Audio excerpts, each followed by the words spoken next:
you, Mark? I'm doing great. How's it going?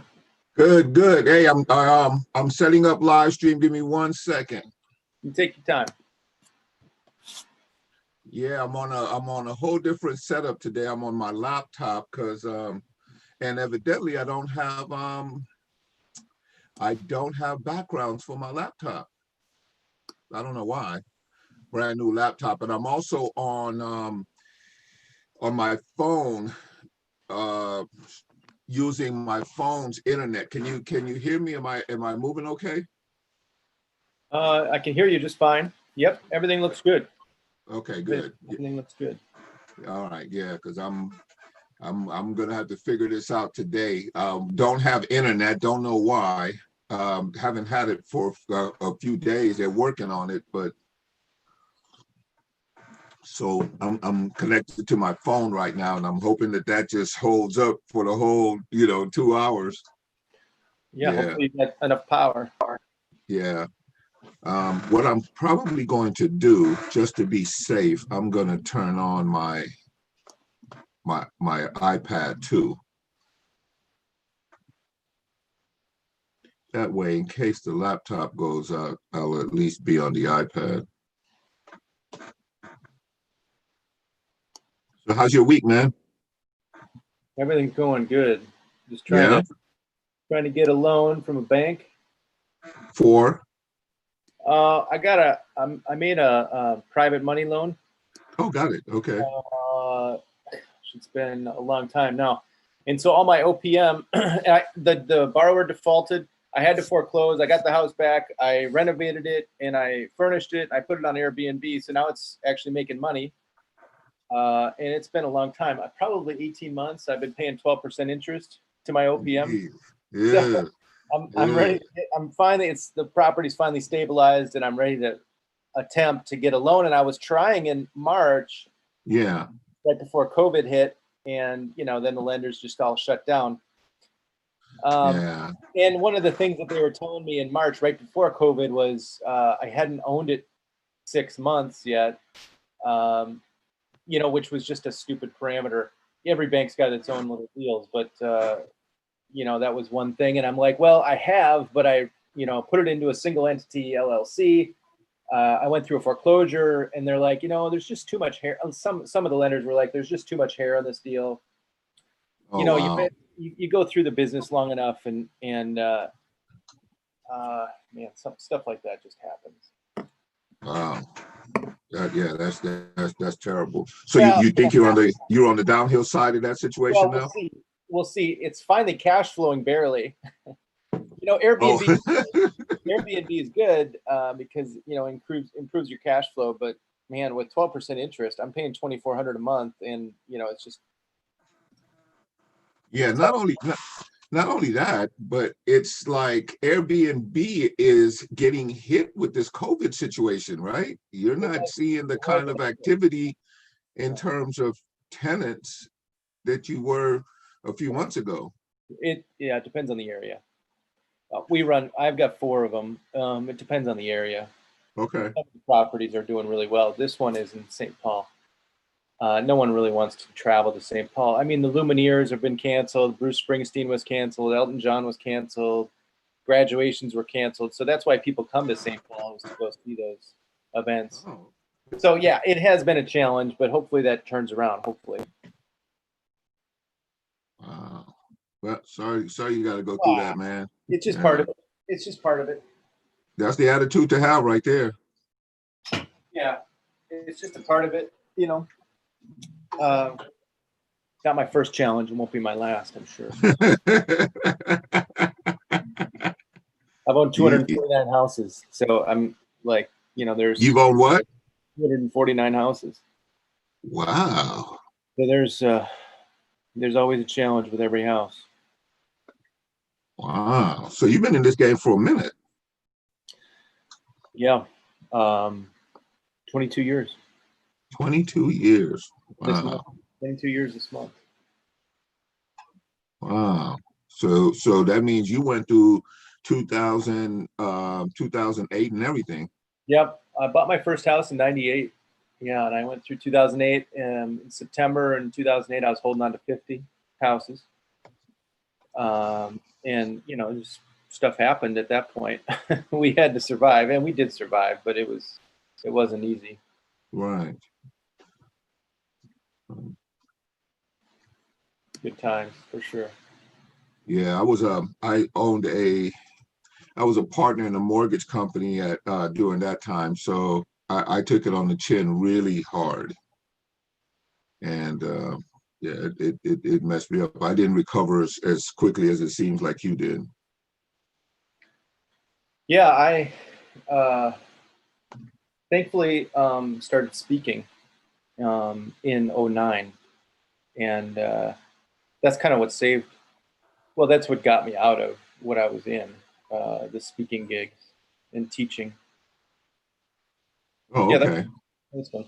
It was good because it was income, and for a long time I just hadn't had any income. I was living on properties that were going into foreclosure, and I was collecting rents, and I was trying to just survive as much as I could. We have a thing in Minnesota called redemption. I don't know what state you're in, but some states have it. 7 or 8 states have a redemption period for foreclosure. So we have a 6-month redemption period. So we were getting the deed from the seller right before we go into foreclosure. No matter what the condition of the property was, we'd give the seller $100. We'd get the deed, and we'd put a tenant in there, and then we'd collect rent during that redemption period. So we had no obligation to the loan. We didn't want to redeem the loan. We just wanted to collect rent on a house that we paid $100 for. So that was one thing we had to do during that time. Yeah. Looks like we got a lot of more people here now. Yeah. We got a bunch of people jumping on. We're getting ready to get it on. I see. What's going on? Hey, what's going on, guys? How you doing? What's Philip. Huh?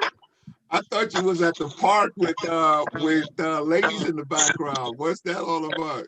No, that's my wife in the background. Don't worry about Okay. How you doing, brother? So we got Aisha in the house. Sean Osby is here. Neil is here. All right. Let's get everybody on the screen. How you guys doing today? Well, how are you? I'm terrific. Thank you guys all for tuning in, man. I'm excited to have everybody here. So I might have some challenges. I'm on my actual phone Wi-Fi plugged into my computer because we're still having Wi-Fi issues here at my location. So hopefully everything goes well. I am going to try to log into a secondary room. Well, just log in as myself in another room, so in case it does go down, we can still work it out. Let me let some more folks in. Looks like we got. All right. Anybody doing deals? What you doing these days? I was talking to Mark. Mark's been in this game for 20 plus years, man. Mark, were you doing email campaigns and stuff before, right? You were were you active in your internet marketing, stuff like that? Yep.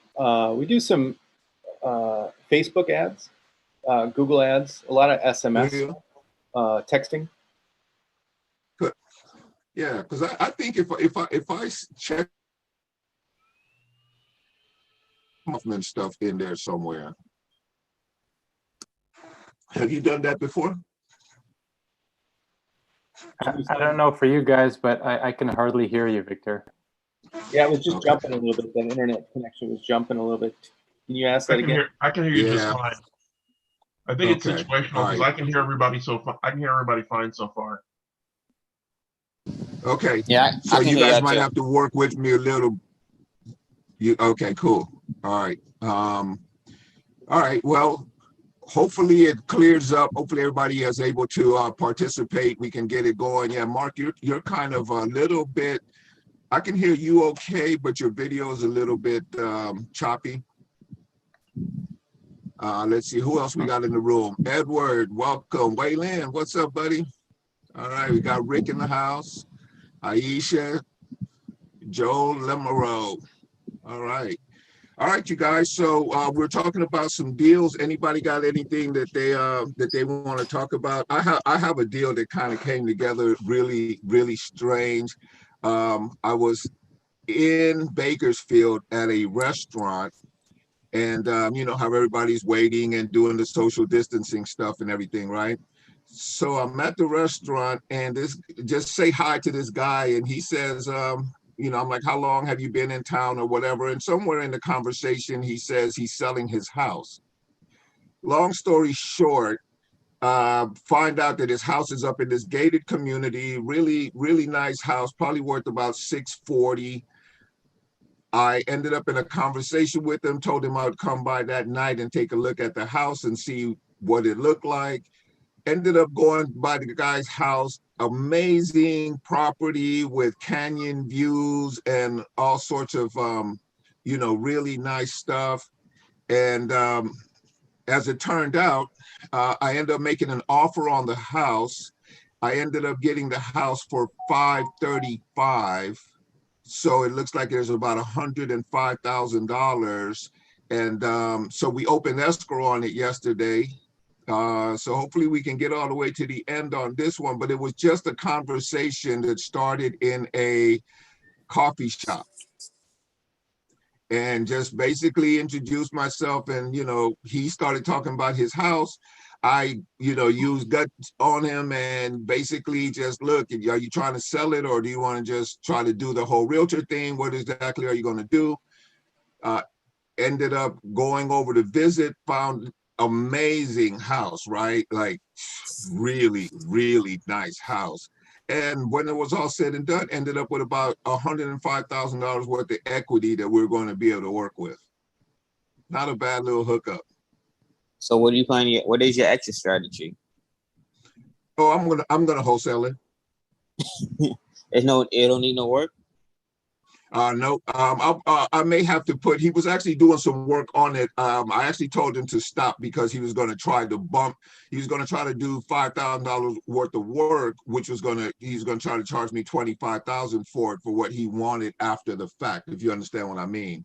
Yeah. So I was like, yeah, no, we'll finish it up. Plus, I think he was doing some stuff that I wasn't really keen with in terms of colors and some stuff that he wanted to do with the house. And I'm like, yeah, no. I'll take it from here. He's getting ready to move out. He's got a place in Vegas that he's getting ready to move to. Hey, Victor. Yeah. Hit me up later today, man. I have a buyer in that area. Oh, absolutely, Rick. I'm looking for one too, man. Of course you'd come through, my man. Hey man, Yeah. that's what makes this club so awesome, man. We got some great people in this club.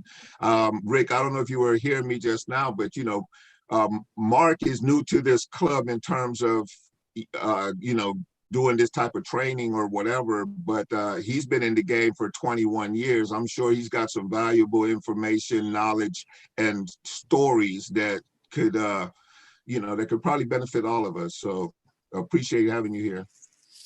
Nice to meet you, Mark. Thanks for having me. For sure. All right, guys, let's do the darn thing. Who wants to jump in and do a little bit of role play? I can jump in with you, or if we have two people, we can go ahead and just you know, do it that way. Hey, I can see. All right, don't everybody jump at once. All right, Waylon, what you doing, man? I see you. You're on mute. How about you, Mark? You want to go for one, man? I sure do.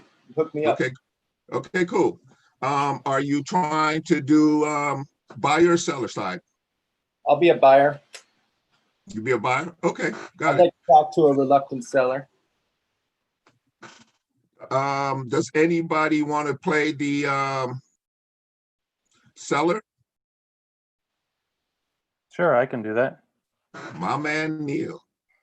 Hey, Neil gets his training on. He gets his money's worth out of these deals, even though they're free.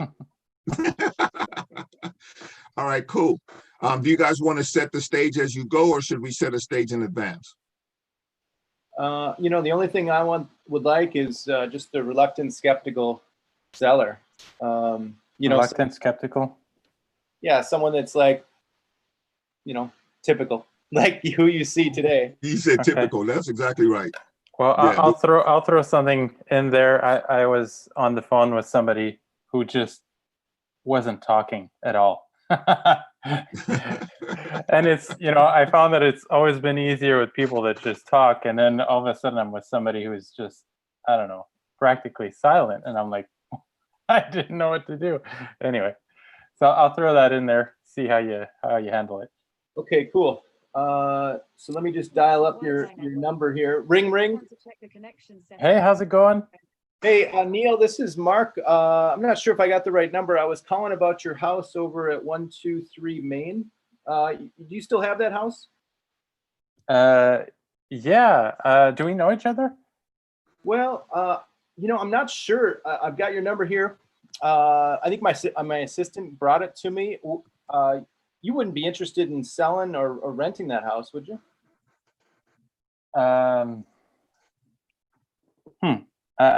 Yeah, I don't understand why would you ask? There's no for sale sign on it. Well, let me just give you a little context, Neil. Nice to meet you. My name's Mark. Can I call you Neil, by the way? Yes. Okay, great. I'm a real estate investor. I look to solve any real estate related challenges, problems, situations people have. You wouldn't be interested in maybe selling that house, would you? I'm looking to buy something this quarter. Yeah, maybe. How much you offering? Well, it just depends. I need to know a little bit more information about the property first. Is it currently occupied? Yeah, I live there. Oh, you live there? Oh, okay. And so have you ever used it as a rental property? No. Okay. Never. You think it would be a good rental property? I don't know.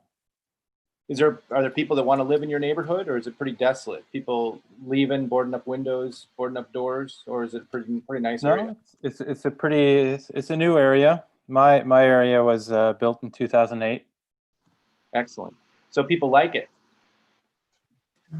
Yeah. Well, I did. Okay. And so it doesn't sound like you're interested in maybe leaving at this point. Is that right? Well, I was thinking of maybe selling it. Great. Well, good news. I'm a buyer. I'm interested in buying in that neighborhood. I've got some other houses around the area, and I might be able to make you an offer that might be attractive. If I made you an offer today, would that be something that might interest you, or is that just moving way too fast? I don't know. Well, I'd like to see your offer. I mean, the homes are selling for 200,000 in my neighborhood. Okay, if I sent an appraiser over there this afternoon, what do you think he'd tell me it's worth? 200,000. Okay. And do you own it free and clear, or do you have a mortgage? I have a home equity line of credit. Oh, okay. They call that a HELOC. Do you have any idea what your HELOC is out to? Have you borrowed against it? Yeah, about 120. 120. Do you know what your payments are on that offhand? 1,000. Okay, very good. And what's the zip code in that area? So 123 Main Street. What is the zip code there?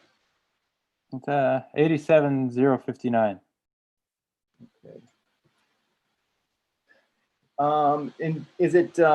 What I've got here is it says based on my records. It might be wrong. It says I've got 3 bedrooms. Is that how many bedrooms you have? Yes, sir. Great. Is it 1 bathroom or 2? It's 1. Okay. 1 bathroom, 3, 1. And in terms of repairs, if I were to just bring my girlfriend over there, now keep in mind she's pretty picky. She selected me. What do you think she would tell me in terms of repairs that are needed?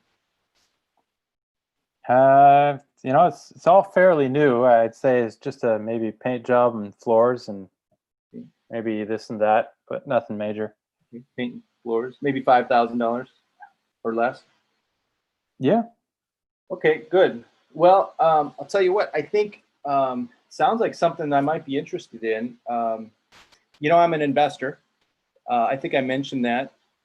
I can usually make an offer that is either price or terms. It works a lot like a scale, kind of like a teeter-totter. You pick the side, doesn't matter to me. Your price, my terms, or my price, your terms. So if you want the highest price, I can give you that, but it's got to include some terms that are favorable to me. And by terms, I mean, sometimes I can maybe rent it for a period of time. Would you be open to maybe renting it to me? And then I can pay you a high price. Let's say you thought it was worth 200. I can even pay 200. Would that be attractive to you? I don't know. Geez, I've never done this before. I don't even know who you are. Well, my name's Mark.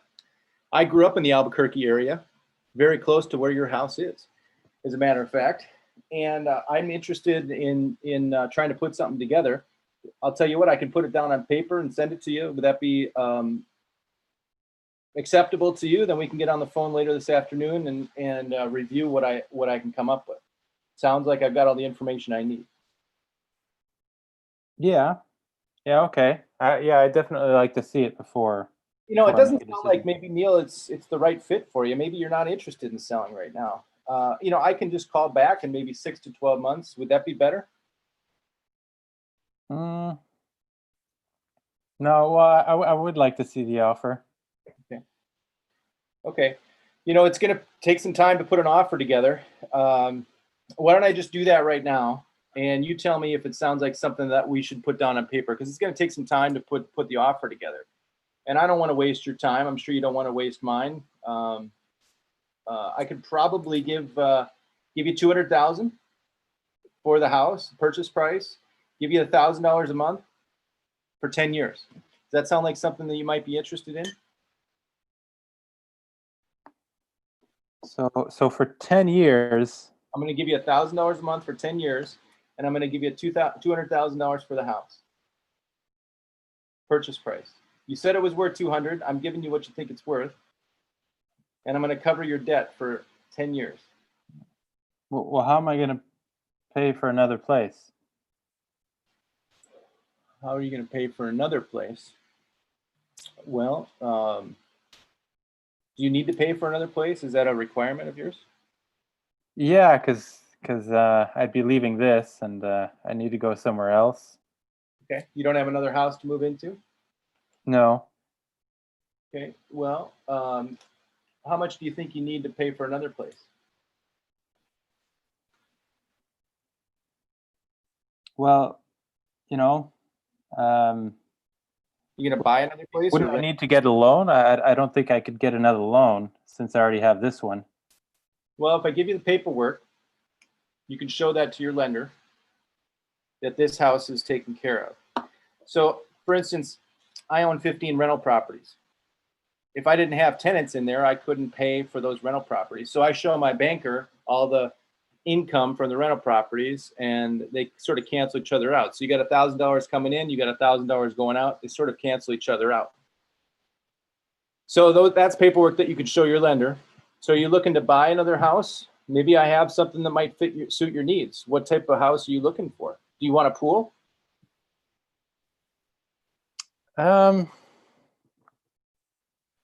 Well,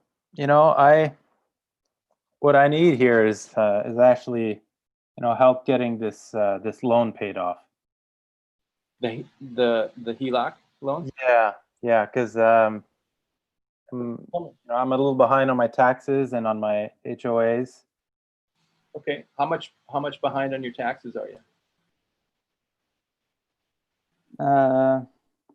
About 2,000 Is that property taxes or income tax? property taxes. Okay. And then your HOA, so you got an HOA there. What's your HOA? How much is that per month? Yeah, it's about 300. 300 a month. And how much behind on your HOA are you? 4 months. So $1,200 So you got $3,200 total. So that's taxes and HOA. And then you're looking to buy another house, right? Is that what you're, Well, I need some place to live. Yeah. are you looking to rent or are you looking to buy? Well, I'll probably be renting, but I'm going to be leaving the state. So, Where are you going to go to? Ohio. Oh, okay, good. I hear it's beautiful this time of year. What are you going to do there? Get closer to family. Oh, excellent. Good. Okay, so you're maybe going to rent a house in Ohio, and you'd like maybe some moving money as well. Mm-hmm. Would that Yeah. help? Maybe a couple $1,000s to move, and then you're going to need some money for rent. Now, do you have a job, or do you have an income, or are you currently in between? I'm in between. Okay, and so if you did have a job in Ohio, would you be able to afford a house, renting a house, do you think, without any supplemental income from me? So if I covered your debt with the HELOC and took care of your payments that you were behind with your taxes, because the tax person, they're not going to forget. The HOA, they're not going to forget. That's a super lien, so they're going to be kind of aggressive, and then gave you some money to move. Do you think that sounds like an attractive proposition? Yeah, maybe that could work out. Now, do you have some skills? Do you have a degree? Do you have some background? Is it underwater basket weaving? I thought I read that somewhere. What do you do for a living? I'm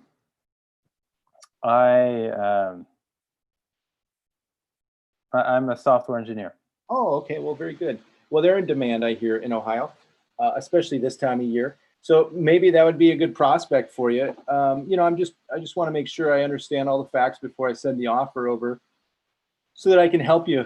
Do you think that if I covered the defaulted payments and gave you some moving money and covered your HELOC, would that help you? Because I know you said you'd really like to get that loan paid off, and I'd really like to help you get that loan paid off. And I'll tell you what, I will pay that loan off, but I'm just not going to pay that off anytime soon. I'm going to pay that off over time. Do you think that would help? Yeah, that could all work out. Okay, good. Well, what I'd like to do is get something together on paper and then get back together with you this afternoon. Would 4 o'clock work, or would 5 be better? Yeah, well, I do have one question. I heard that, HELOCs couldn't be wrapped. I don't know, but I don't know real estate that well. Yeah. So the concern would be that the bank would have. So this isn't like a law. This is just a rule, because lenders don't make laws. Congress and state legislatures, they make laws. So there's no law about that, but banks do get nervous about HELOCs.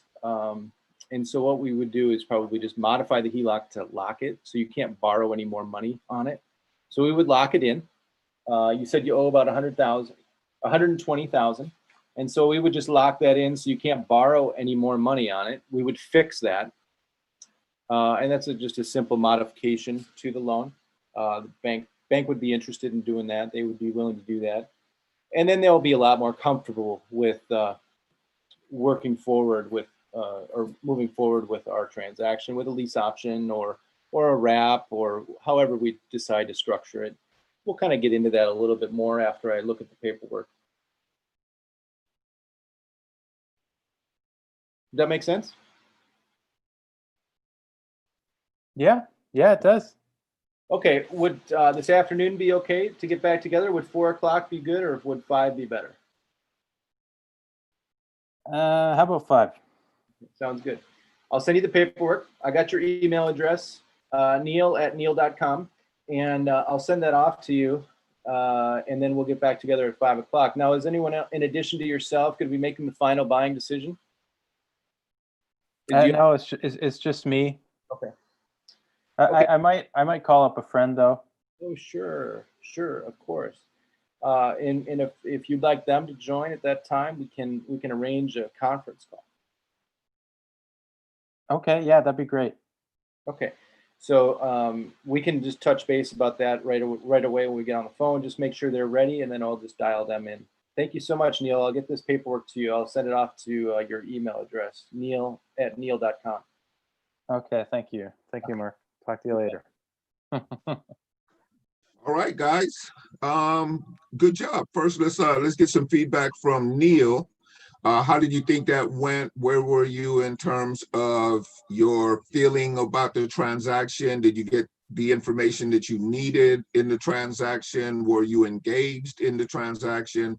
And what is the odds that you are going to reconvene at 5 o'clock? Yeah, I did get the information I needed. I even got personal questions answered. Thank you, Mark. Yeah, that was pretty good. There really wasn't any moment where I could have. I mean, you were always asking questions, so that was pretty good. Yeah, I don't know what else to say. You did a great job, Mark. Okay, all right. Let's see. Let's kind of go over sort of the system that we use per se. There's the agenda part. He kind of set a roadmap. Did you feel, and anybody can chime in here. You guys unmute yourself at any time if you have any comments or whatever. You think he set the roadmap for you? You knew what direction you were going in. Mark, how did you feel about that part of your conversation? I definitely was driving for the close in terms of driving for an appointment or driving for a decision and trying to get him off the hook, pulled back a few times. You know, I think yeah, what I meant by roadmap, you know, the way we use roadmap is basically, look, this is what's going to happen, type of thing. How do you feel about? You're muted. You're muted. Sorry about that. I think I could have been stronger at that. Yeah, I think that you know, what I felt was that you kind of got on the roll after a while. In the beginning, it was kind of like you were kind of figuring it out, but as it went on, you definitely got on a cool little roll, and you guys seemed like you created a little bit of bond, and he kind of opened up to you a little bit more and stuff. But I think probably the roadmap, you could have maybe created a situation where the conversation could have even been a little bit shorter, because you could have set the agenda when you were letting him know exactly what was going to happen here. Yeah, I was thrown off a little bit because he wasn't sure if you wanted to sell, which is good. It's a good scenario. Normal, very, very normal. And that's what I asked for, but it's a little bit, you get a little thrown off. Okay, why am I on the phone with you if you don't want to sell? Right.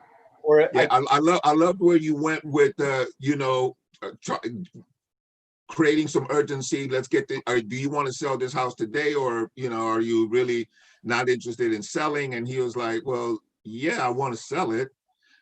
So you kind of moved him in that direction. I thought that was brilliant. Okay. I mean, I think he was forthright. So we can stay with the agenda. I think that I could have been stronger. It just would, it's a nice platform to have an agenda, because then you know exactly where you're starting and you're ending, and you've got a goal. I like the platform of the agenda. Okay, so for those of you who don't know, the agenda is pretty simple. It's a 3-part agenda. What you're trying to do is you're trying to set a roadmap, let them know exactly what's going to happen. Let me put it in front of me so I don't have to keep turning sideways. Let them know what's going to happen. Get permission to ask questions. I'm going to ask you some questions. You can ask me some questions, and you know, if you don't like my answers, or if we feel like we're not moving in the right direction, you have, you know, you could fire me. How's that sound? That's perfect. Yeah, and most people would be like, yeah, they kind of like the idea of being able to fire you. Yeah. So it's a little different than what they're normally hearing from all the other people who are calling them and basically trying to drive through them to some sort of deal or something, right? You're basically letting them know, if I don't have something for you, let me know. You can fire me and we can part as friends type scenario. And then from there, we move into the qualification questions. Why are you selling? So do you feel like you were clear about why he was selling? Not up front, no. But But no, not up front, but you did manage to, by the end of the conversation, did you get to that point? I got that information. Yeah, he wants to move closer to family. Okay. And that's really what we want to do. Now, it doesn't have financial problems too. Sounds like he's behind in some payments, so there could be some financial issues, Got it. Yeah, exactly. So, but those are good points. I did not. Well, what you did do, though, is you demonstrated something that we like to stress to people who are doing the role playing, who are making phone calls and things like that. There is certain things that you want to extract out of a conversation, but you don't have to necessarily do it the same way every time. You just have to be committed to getting what you need out of that conversation, right? So eventually you did get to that. Now, normally we do it in a format where we go agenda, then we qualify, and then we close, right? You were kind of combining a little bit of it at different times. You were getting information, and then you were using it, and then you were moving, but you were doing exactly what it is that we do, and you were doing it more organically. It was natural. You weren't thinking about, okay, this is where I am in the process, and this is what I have to do now, and this is, so I actually think you guys did a fantastic job on the role play. It was a little bit long, but I think that's what Mark was looking for in terms of the reluctant buyer scenario.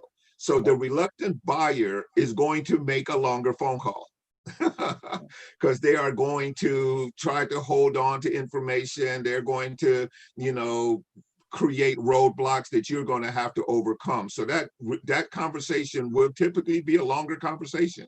And as long as you stay in line with what it is that you're trying to accomplish, you had to come. And then the next thing, as part of the qualification, we're talking about money, timing, and commitment. As far as the money goes, I think you drove all the way through the money situation. I think you were pretty clear about where he was on the money. How do you feel about that? I would agree. Yeah, okay. I would agree.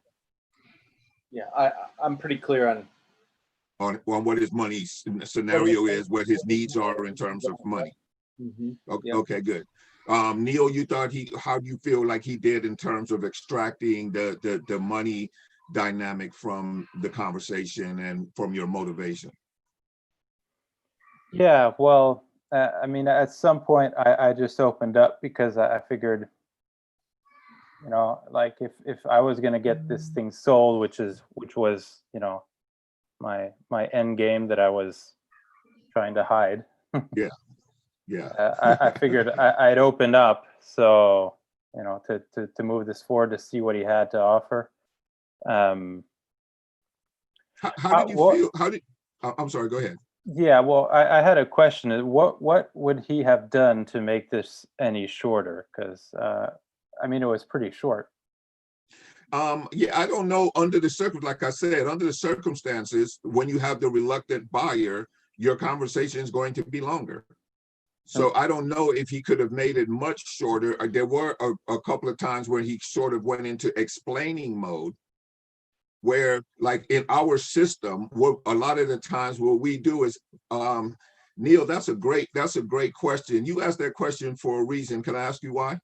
Mm-hmm. And you flip it back over. And so there was a few periods there where you might have been going into explanation mode, but I thought, to be honest, to be fair with you, I thought that you were explaining things that he wanted clarity on. So It wasn't like you were just randomly doing a presentation. You were just clarifying some issues for him. Now you could have turned it around and asked them specifically, because people, when they ask a question, they typically have something specific that they're trying to extract. And the easiest way to get to it using guts is to turn it around and make it a question. Like, Right. you know, why do you ask that? You know, and why is that important to you? And if I was to be able to solve that for you, do we have a deal? Yeah, good. So, right. So that's kind of where we want to go with staying away from explainer mode whenever we do this. Does that make sense, you guys? Mm-hmm. Mark, any thoughts? No, I think to make it shorter, if I would have been a little bit more concise with the agenda step, that may have made it shorter. Okay, got it. Yeah, I agree. That would, and when I say shorter, That could it just couldn't. that would just frame the entire conversation, and then so we know where we're heading. Yeah, exactly. And Mark put it perfectly, you guys. That's exactly what the agenda part is. Frame the conversation, you know, give them a roadmap, let them know exactly where they're going and that you want to get it done today. And if you can't get it done today, or if you say something that is not agreeable, you have permission to fire me. That's the whole agenda.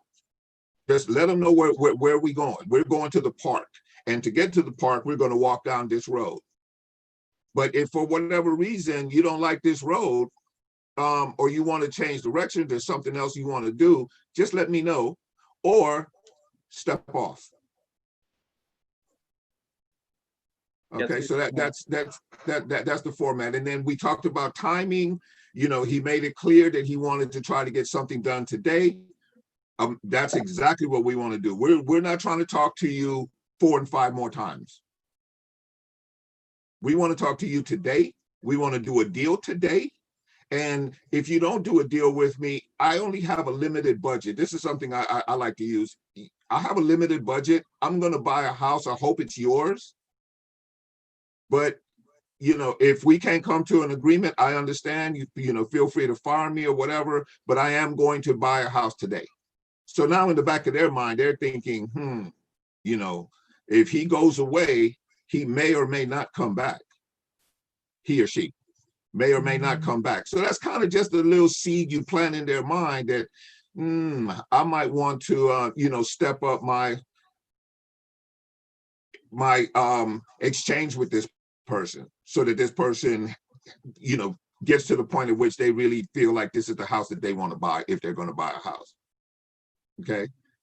You got the commitment, which means, you know, look, if we do all this, are you ready to move today? And you did that. That was perfect. That's exactly what you do. If all this stuff is done, can we move forward on this today? And he was like, yeah, I feel like, yeah, I'm good with that. Right? That's the ultimate place where we all want to get to in this conversation is I'm good with that. I like where you're going. Everything is good. Yeah, let's move forward. All right.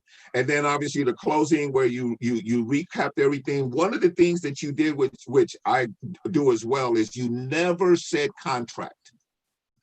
In the entire conversation, you talked about paperwork and you talked about on paper. You basically never said anything about, you didn't even say agreement really. You just kept saying, I'm gonna get all this on paper. Yeah. And once I get it over to you, you know, can you go ahead and, you know, get, you know, put your signature on it. Let's get it done and get it back to you. I love that close because contract tends to conjure up negative images because it's been used for so long and it's trapped people so many times, and unconsciously they start to put up barriers when they hear word. That's my opinion. So I never use that term either. So I like where you went with that, Mark. That was amazing.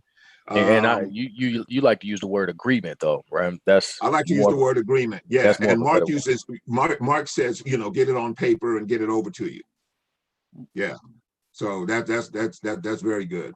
Other than that, you ask questions, you confirmed whatever. And the last part of it, of the closing section is recap, solve or satisfy, right? Solve their problem, you know, solve their issue, satisfy their concern, right? Ask the question, the ultimate question is, if I can we? That's the ultimate question. If I solve these problems, if I resolve these questions, if I, answer, clear up your concerns, do we have a deal? Can we move forward on it in the next hour or later on today? Or can I call you right back? Or in fact, I can get it over to you right now. Are you on your computer? It's good. Right? That's good. Let's get it hammered. That's more for you than it is for them. And the reason why I say that is, yeah, you're solving their problem, getting them out of their situation quick, but we're all on this in this thing to make deals, right? Right. If I can get this over to you while you're on the phone, that is such a win. Like, here, let me get this paperwork over to you right now. Are you on your computer? Now, we haven't used that a lot. We keep using, I'll call you back at 5, I'll call you back at whatever, right? Yeah. But let's consider that we might be able to move that up even more. Are you at your computer right now? I'm going to go ahead and send it over. That's assuming you have the capability, right? That's assuming you can do it. And if you guys can't, there are all sorts of programs. All you got to do is search on there, a online form fill type scenario. You already have all your contracts and stuff, I'm pretty sure. And you can basically form fill those things and, save them, send them over to their email, and you can do it while you're on the phone. If you have DocuSign, you can send it over with signature requirements and everything, and they can get it back to you right away. Takes a little practice because, but that's what we're here for, right? By the time you do it 5 or 6, 10 times, boom, it's a wrap. My first couple of times, I was creating all sorts of stupid conversations to keep them on the phone. We were talking about some of the stupid, but I had to keep them on the phone because I was trying to figure out the app, the DocuSign at the same time, right? But I didn't want to lose them. I didn't want to let them get off the phone. Now it's a whole lot easier. So I would suggest maybe that's something you might want to, consider practicing with. Get them on the phone. See if you can. Are you on your computer now? Like a closing technique. Are you on your computer now? Yeah. Okay. And then confirm everything that you said, change whatever needs to be changed, and then close them. So all in all, I said you guys did a fantastic job. Definitely an A+. Victor. Greg. Hey, when you send that, let's say you're able to send that paperwork over on the computer, do you stay on live on the phone call and then you're talking through the paperwork with the Absolutely. guy? Okay. Absolutely. Yeah, absolutely. If I can get them onto the phone at the same time, I'm walking them through each part of it right there. And I don't go through the whole thing because it's, the one I use, if I use the purchase agreement, it's maybe 3 pages, but I just go over highlighted areas that I need to. And then maybe I'll send them because they'll want to probably look at it a little bit longer. But there are times though where people are familiar with the paperwork and they'll just be like, okay, I'll just sign and get it back over to you. Those are the best. Yeah, no kidding. Those are the best. Yeah, I just because they're familiar. They've maybe bought or sold a house or 2 in the past or whatever, right?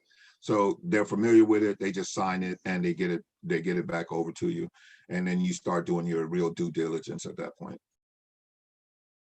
Because it has escape clauses for both of you.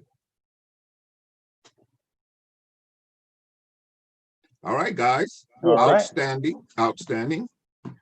Did you have a question, Mark? Nope. Thank you. That was great. You're welcome. Appreciate All that. right. Let's do another one, you guys. Who wants to step up? Philip Montoya, good to see you, my friend. Yo. All right, Harvard. All right, you're in there. Now, you wanted to do something a little bit unique. You wanted to do a little bit of insurance stuff. I could actually do this with you if you'd like, because I kind of know where you want to go with this. And Yes. I'll be the homeowner and you'll be the caller. Yes. Okay, so for you guys who don't know, Philip is not actually in the real estate business per se.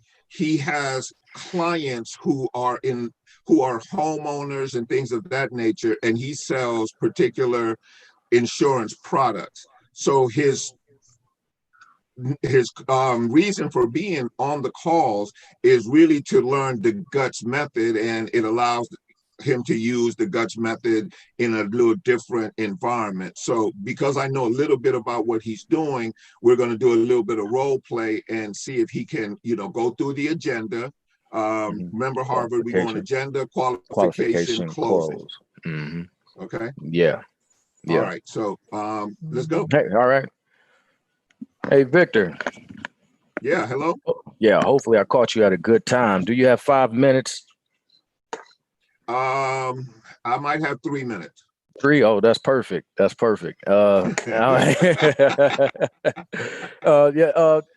The reason why I'm calling today is because your number came across my desk. My secretary said that you were interested in some cash flow, some increasing your cash flow. Is that correct?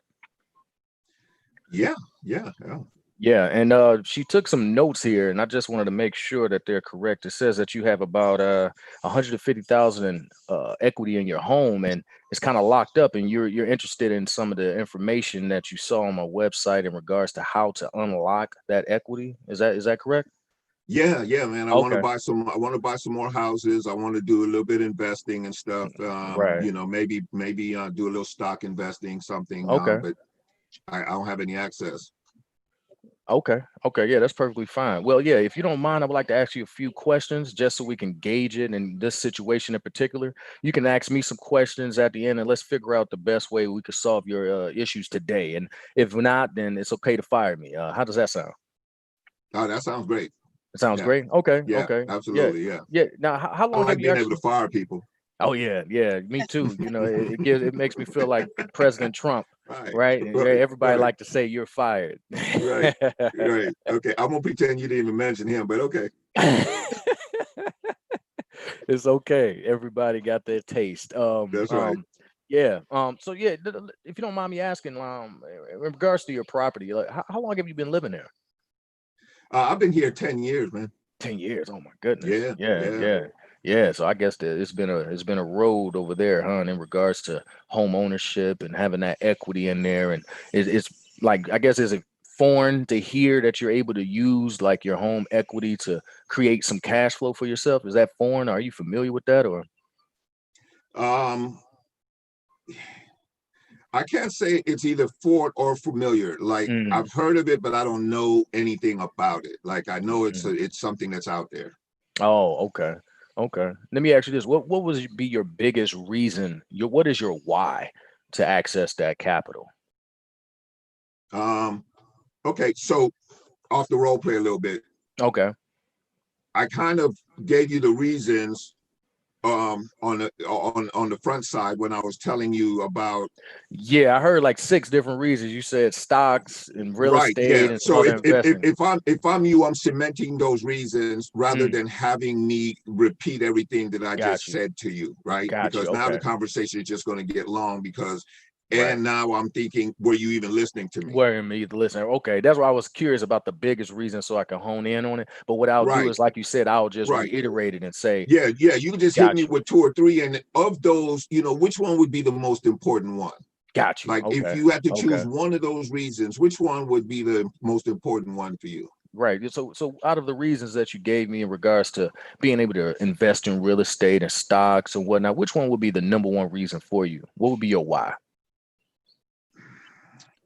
I think I'd like to get some more real estate, man. Secure my future a little bit. I know they're not making no more real estate, and stocks are a little more volatile than I'd like. So and buy some more income property. And I will assume that you're mostly interested in it because you have a family. Do you have children? Yeah, I have children. They're grown and everything. They're gone, but they show up for money. Nah, and that's the key right there, is to be able to increase some cash flow.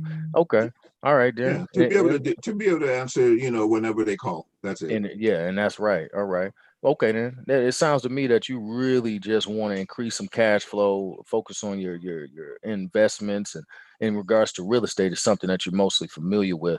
Okay. So if we were to come to some agreement today and then some terms, would you be the final decision, or do you have to go talk to the wifey, or figure out if it's okay to say yes today?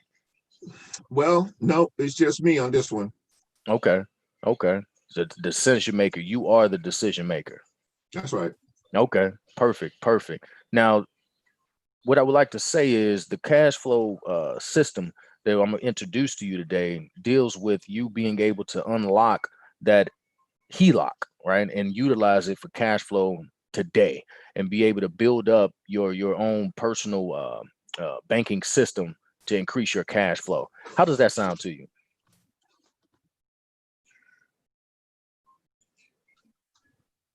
Hello? Yeah, I'm here. Okay. Yeah. Sorry, I was distracted. I was letting somebody in the room. Okay. Yeah.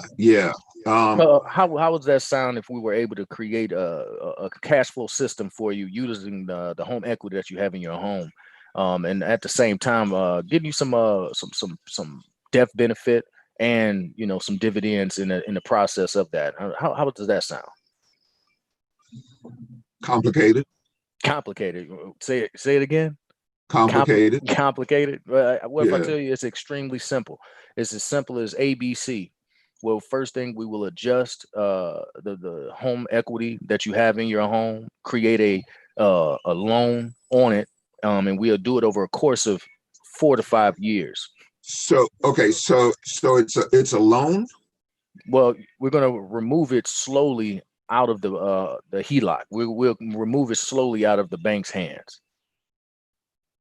Does that make sense? I can't say that it. I can't say if it makes sense or not. I don't understand what you mean by taking out the bank's hands. Okay. How much capital would you say is the bank hands right now? How much? I'm sorry. Can you repeat that? Now I just hear some background. No, that was my Google Home trying to answer a question. Let me unplug it. It answered my question, did it? Right. Yeah, it's trying to answer your question. Right. She said, "I understand. What's the problem?" She was like, "Oh, this is how you do it." I was like, right. "Okay." She's like, "Look, I got this. Let me talk." Right. All right. Let's bring it back. What was I saying in regards to simplifying it for you? You can create cash flow. That's where we left off at. Yes. Okay. Yes, to make it simple, right? To simplify for you. How much equity do you have in your home? Exactly. Is it 150? How about that? About a 150. Okay. So let's just say over a course of 4 years, we pull 50,000 from your home equity every 4 years, right? And we put it in a negotiable instrument that will bring you dividends and interest for the next 4 years. And by the end of the 4th year, you will be in immediate cash flow. And as of that moment on, we will supercharge a policy and structure it specifically for that. How does that sound? Okay. Okay. So off the role play. Okay. So right now I'm kind of my head's about to explode. Yeah, because it's, you're introducing something that's pretty foreign in terms of, I don't think most people have any idea about this. So if I was going to make a suggestion to you, I would probably say, ask more. If you're talking about the guts method, right now you're getting ready to go into presentation mode. You keep doing presentation, then you get back to presentation, then you get back to presentation, right? So Claude calls it premature presentation, right?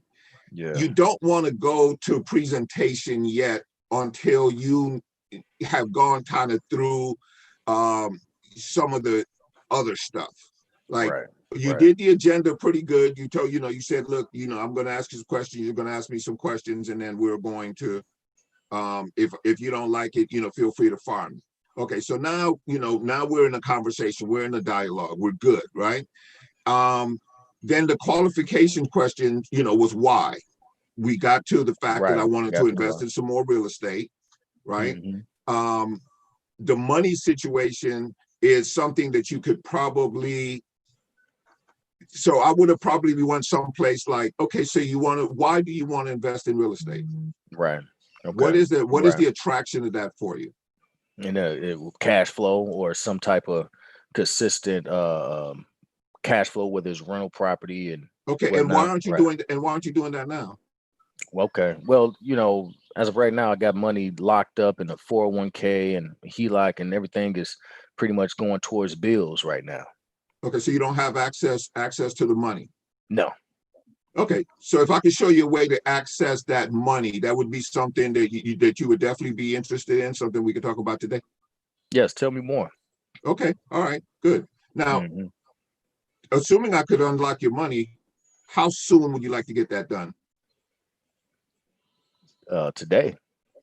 Okay, all right, perfect. So you're committed then. You understand what there is that you want to do, and you want to get this done right now. Yes. Gotcha. Yes.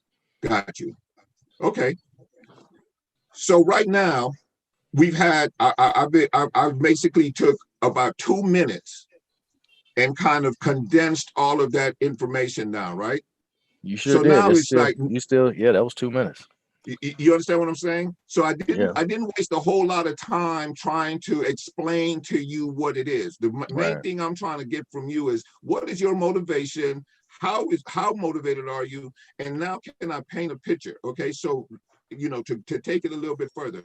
Okay, so give me an idea of what it would look like if this money was unlocked and you were able to do the real estate investing that you want to do. What does your end game look like? What exactly are you trying to do? I mean, what would it look like for you if this money was unlocked? What it looked like for me is a sense of it's a little financial security for my family, especially in these hard times. Being able to make sure that we have creating a great nest egg or whatnot. Yeah. Okay. So let's say we look a year down the road, right? You wake up January 1st, you've had 6 months now to kind of do this. You wake up that morning, what would be the ideal scenario for you? What would it look like? You would own how many properties?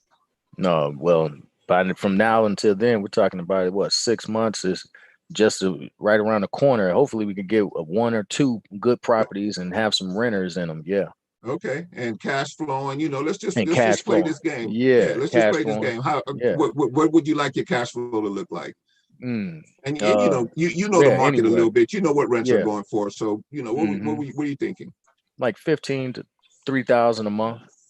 Oh wow. Okay, you think you can cash flow like that?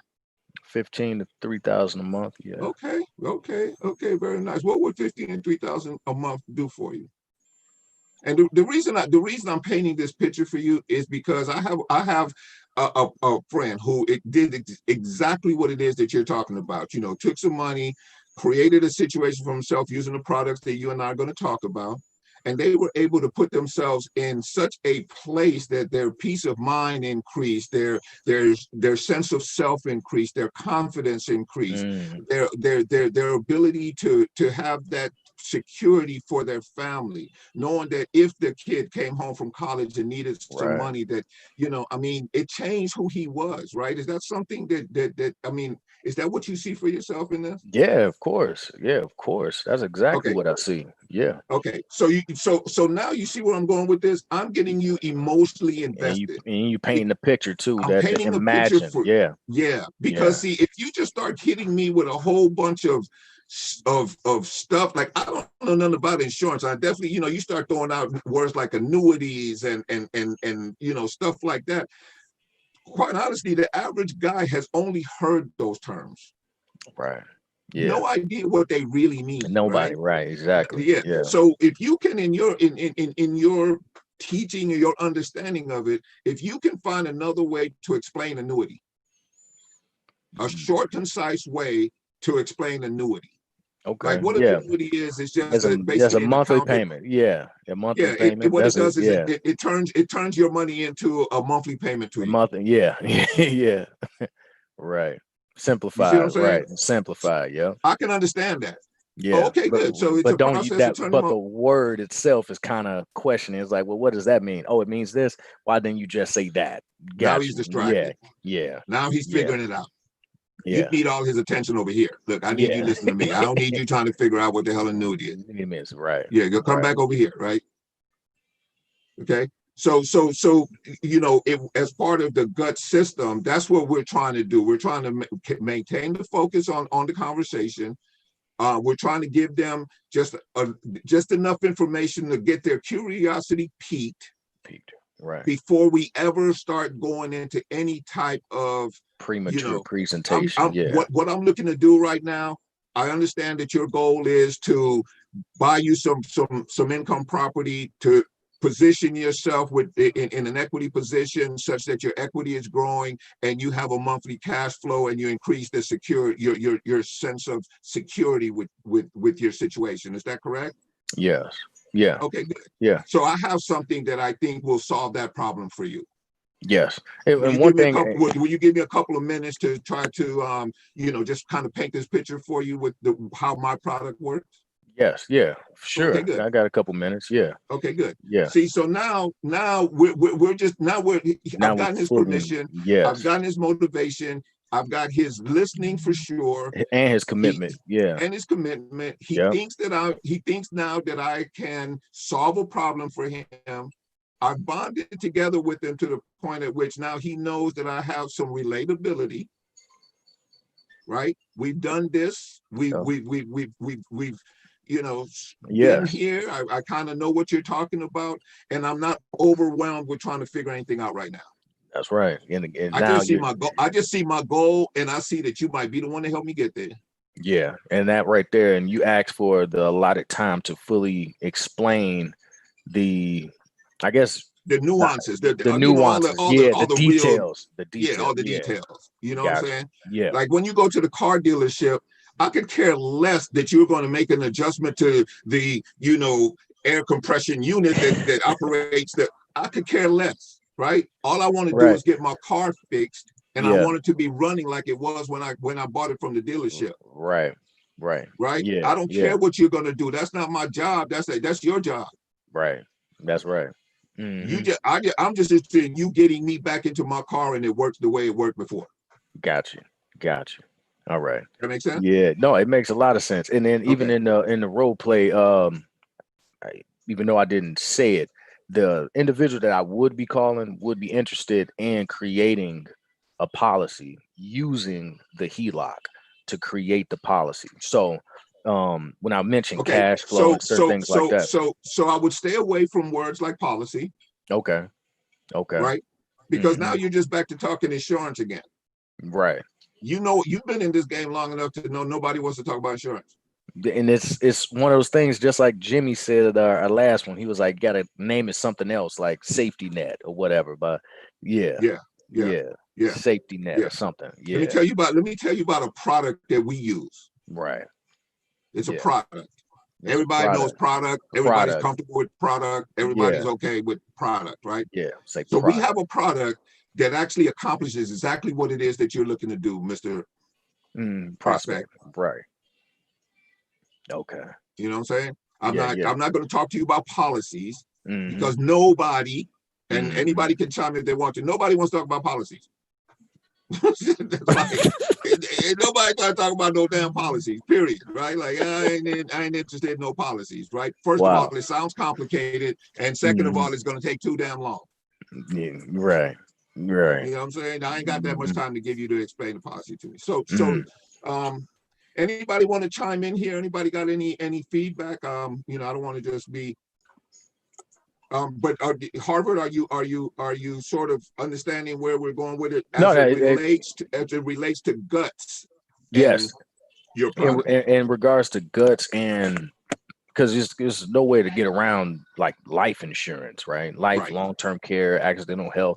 There's no way to go away from that because that's the industry. But using guts to get to the goal of closing. Right. Is where I'm at with it right now. And it was something that you just said that's, extremely important for the prospect to understand is that, it's much more to life insurance than just a death benefit. Like there's Right. ways to use it while you're alive.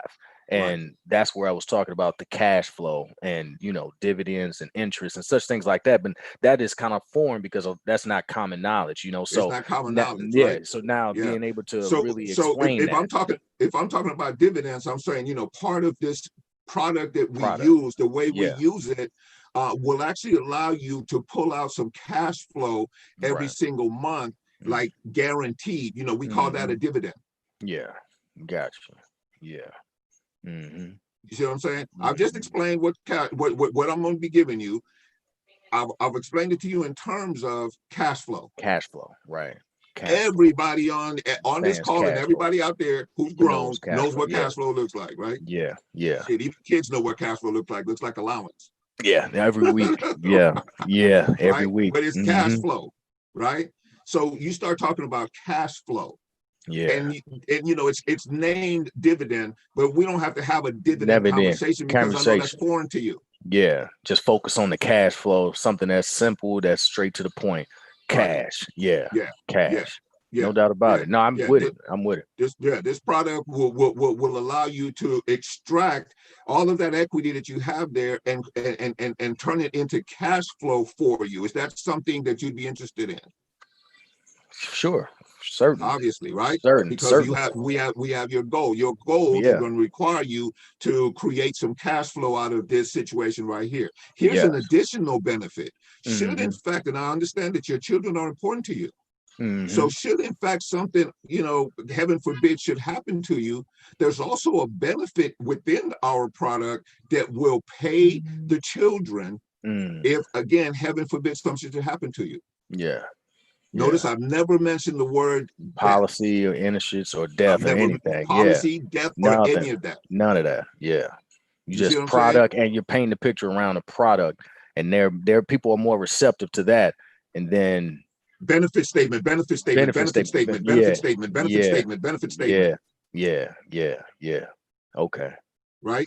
Because that's massive. You haven't come out of, you know, insurance training.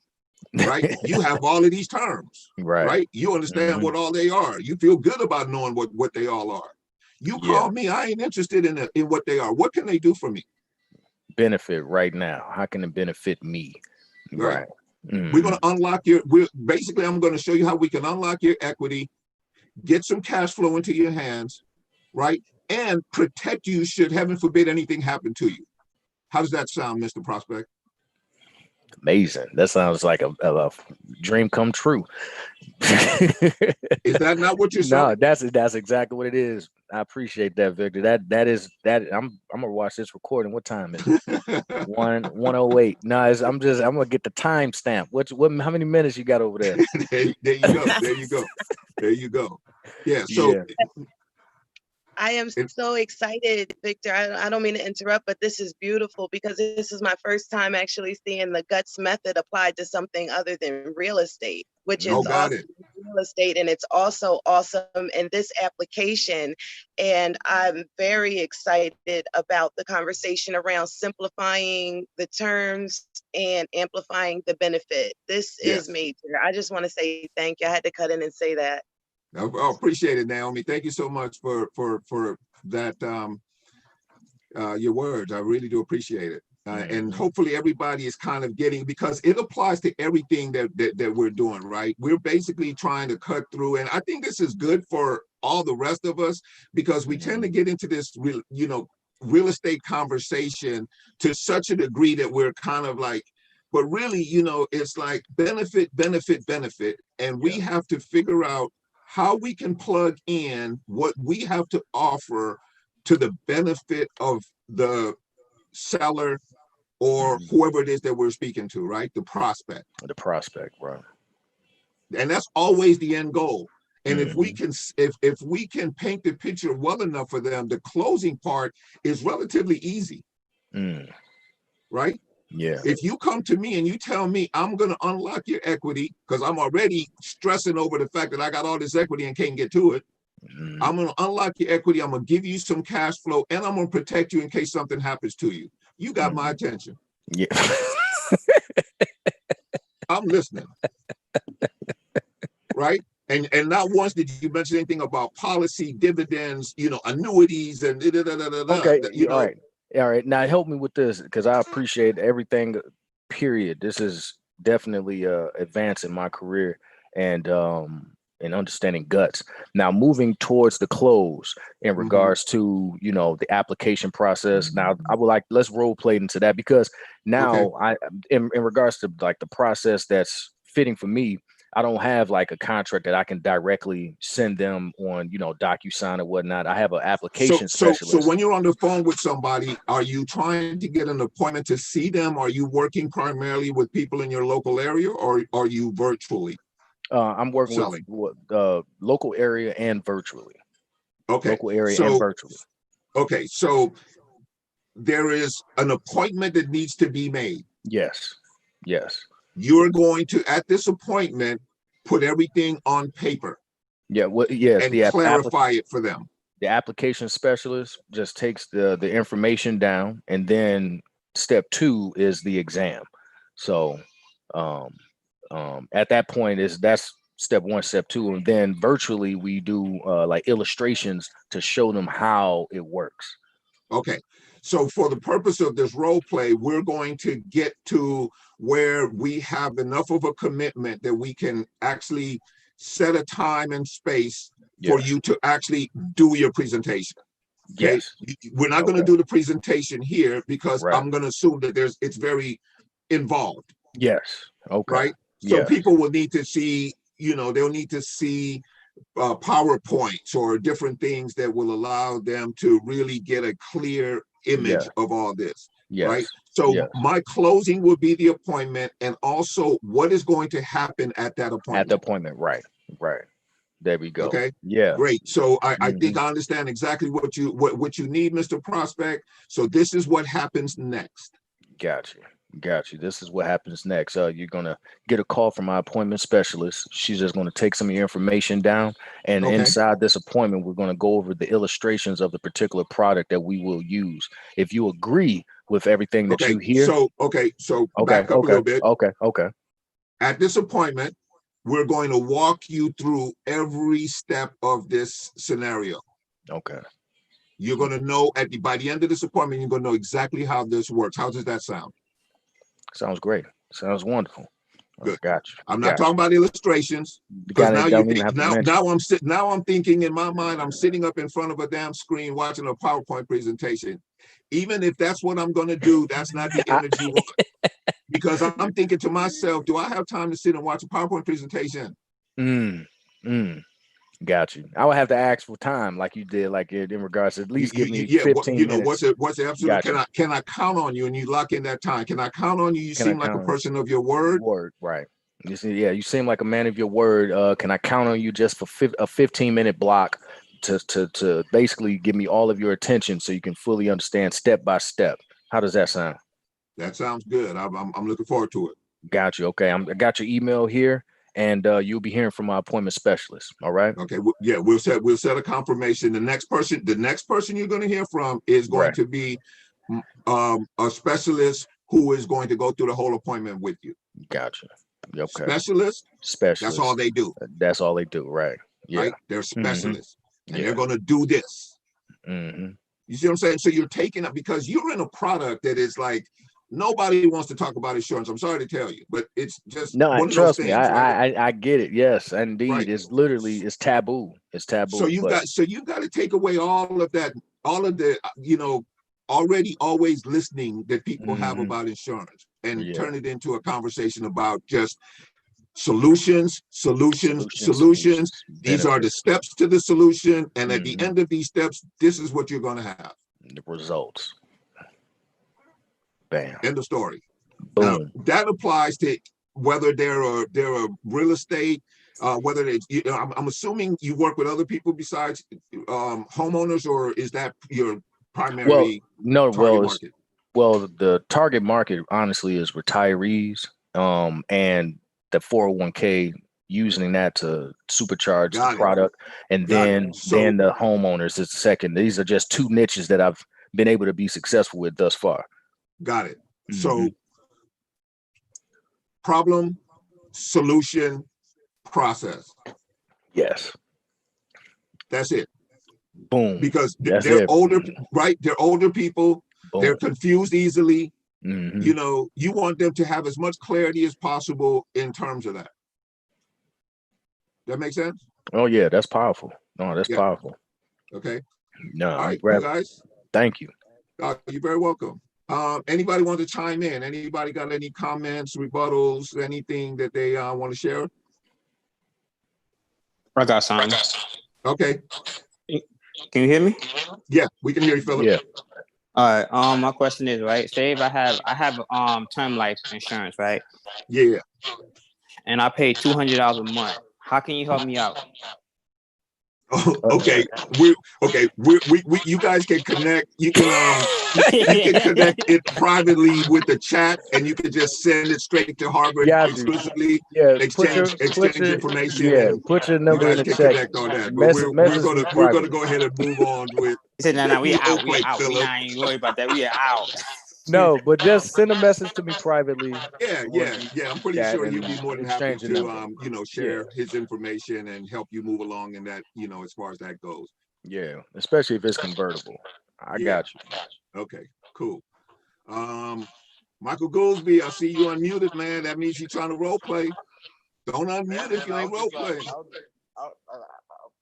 That and also I was just like that was pretty good what you and Harvard just did, because like I say, use it in more than, like you said, just in real estate. Mm-hmm. That was really great, man. Like, Appreciate. Listening, keep on trucking, man. All right, you guys want to do another role play? Let's go. Who wants to jump in? I'll do it with somebody if they want to. Sean, you out there, buddy?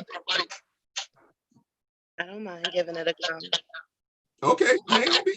All right, let's do this. Does somebody else want to jump in with Naomi, or should I do it with her? I'll jump in. I'm sorry. I'll jump in. Okay.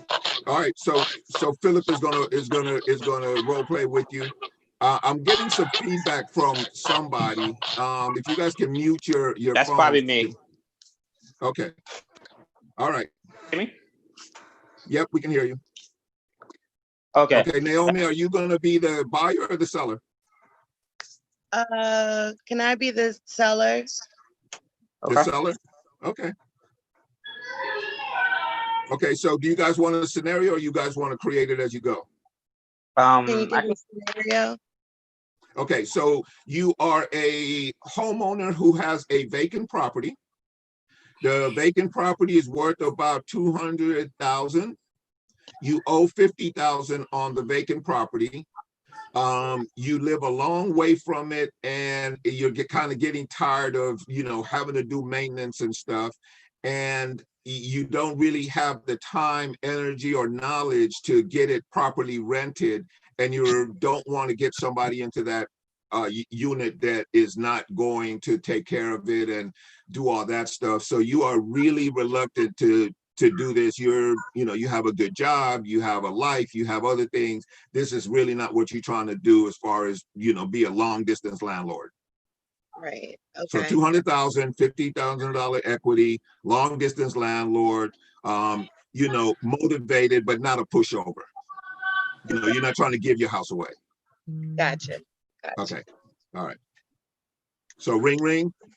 Hey, I'm calling her, right? Ring. Yes. Yeah. Hello. Hello. Is this Naomi? Yeah. Yes. Who's calling?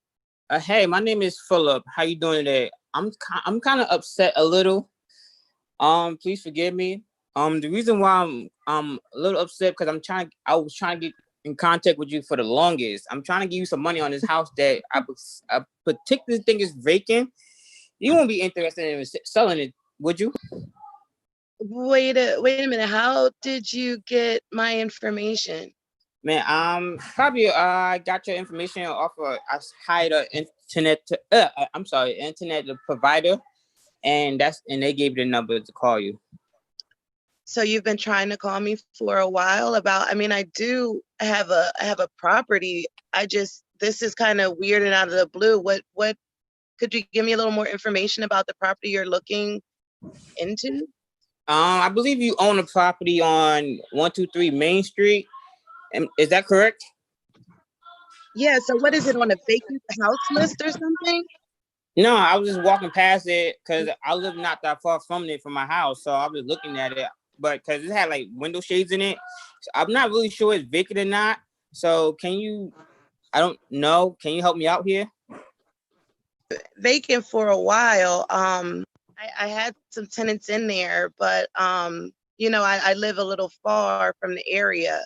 It's just you said you're in the area? Yeah, I live in the area. I was just walking by with my daughter, and I look at houses. I buy and sell houses. So I was trying to get in contact with you. Okay, well, here I am. What can you do for me? I'm sorry? I said, here I am. You caught me. What can I do for you? I'm interested in purchasing it. Are you interested in selling it? Okay. Let me jump in right here. Okay, so Philip, right now it's getting a little bit redundant in terms of the way you're asking the questions, because she's basically answered the question a couple of different times in regards to what it is that this is all about, right? So here's your opportunity to take control of this situation, take control of this conversation. Okay. So sit up, be strong, let her know, oh, look, I live in the area. I walk by your house on a regular basis, and I think it would be a great addition to my portfolio. And I would like to see if I can make a deal with you today. That wouldn't be something you're interested in, would it be, Naomi? Yeah, it would depend on what the numbers look like. I paid, it's a $200,000 property. I mean, I don't want to just give it away. I get that. Philip, go ahead and take over from here, my friend. Okay, so if I offer you $200,000 on my terms, would that be something you're interested in? On your terms. I'm sorry? Well, I just need a little bit more information about your terms. What would your terms look like? Okay, I can put, let me ask you this question. If you mind me asking, how much do you owe on the house? So I can give you a better offer.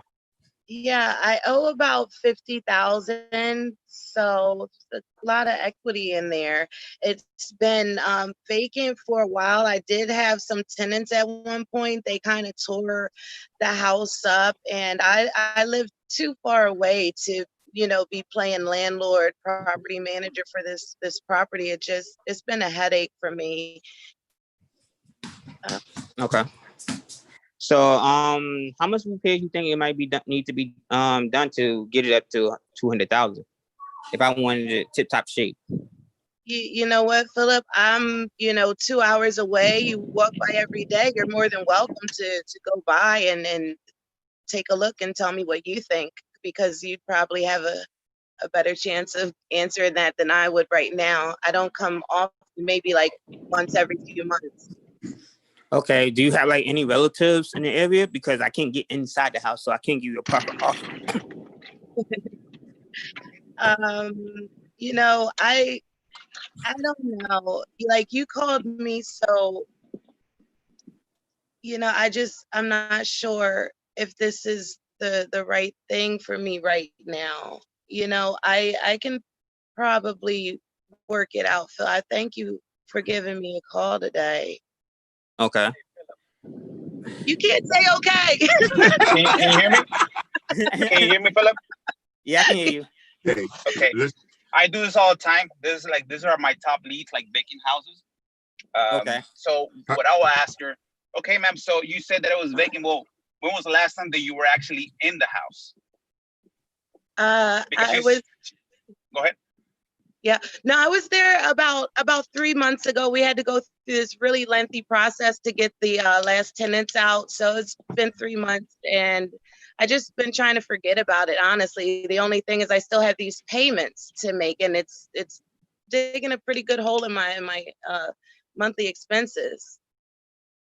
So I assume it's already paid for, and you're only paying for the taxes and insurance on it for being vacant. Yeah, I've got the mortgage, taxes, insurance. The utilities are off now, so that's pretty right. Yeah, I actually had a house down the road actually from there, and I had a couple of squatters that I had to deal with. So yeah, having a vacant property is definitely a hassle, especially if you're not close to it. Now let me ask you this: you said that you're interested in selling. You said that it was worth around 200K. Now that price, 200K, is that an appraisal that you bought for $500, or how'd you come up with that number? That's just the number that I bought it for. About 10 years ago. Okay, so you're saying that you at least want to get that, recover that that money, right? Absolutely. Between when you first bought it and right now, have you done any upgrades? Have you done any upkeep with the property or anything like that? No. So okay. I know that's probably gonna take my 200,000 down a little bit, or what do you think? Well, yeah, again, just to meet a picky buyer, again, picky buyers don't want old properties, you know what I mean? They want to have the nicest things and everything, right? Now, again, I'm an investor. Again, I can buy it cash, but I can't buy every single property. I buy properties only if the numbers make sense. Either I can give you the cash that makes sense to me, or I can give you the terms that make sense to me, but the price that makes sense to you. Now, let me ask you this. When was the last time that you rented, and how much did it rent for? Oh, the last time it was rented was 3 months. Well, when it was going good, I got about $1,200 in rent from it. And so again, yeah, sorry, go ahead. No, I was just saying that when everything was going well, my tenants were paying $1,200 a month. Everything was up to date. It was beautiful. And, they tore it up and left me with unpaid rent. So. Oh, wow. And again, it happens a lot, again, especially when you're not in the city and it's like a long distance rental. But again, it works out. Again, you can always have the property back. You do have to do some repairs and everything, but again, it's part of the business, the nature of the beast for that type of business. Now, again, I don't want to waste too much of your time. Now, let me ask you, if I was to give you a cash offer on it, again, what price do you think you can give me that can motivate me to make you a cash offer on this property? Okay. Maybe, is 175 a little bit more competitive? I mean, I still have to pay off the mortgage and still walk away with enough money to recoup my losses. So how does that 175? Okay. More or less, how much do you own on that house? 50. 50, okay. So you're getting a chunk back. Now, pause the role play. Between while I'm talking to the seller, I'm already on Zillow. I'm looking at the tax roll. I'm looking at the comps in the area. Let's say in this scenario, if she bought it for 200K 10 years ago, that property is worth at least 300K right now. Okay, so she's giving me a 175 initial offer on her side. She's selling me on that. Now, more or less, this property is worth on the appraisal district around 220, based on what she's telling me that she bought it. When she bought it a long time ago, again, you got to think, okay, she bought it with a loan, so she got an appraisal on it. Most properties, they don't depreciate on value. They always appreciate depending on the area. So I already know what was the appraisal 10 years ago, what was the tax value right now, what's the sold area on that house. You can assume a 5% minimum, increase over that time. Yearly. And so, yeah. So again, 175 will be a good starting point. So again, going back to role play. Okay, ma'am. So you say 175 now. Now I can give you a quick offer on it, or I can give you a real specific offer. Now for the real specific offer, I do need access to it. And I know you're not here. Is there anybody here in the area that can give me access? Maybe a neighbor or a friend of yours?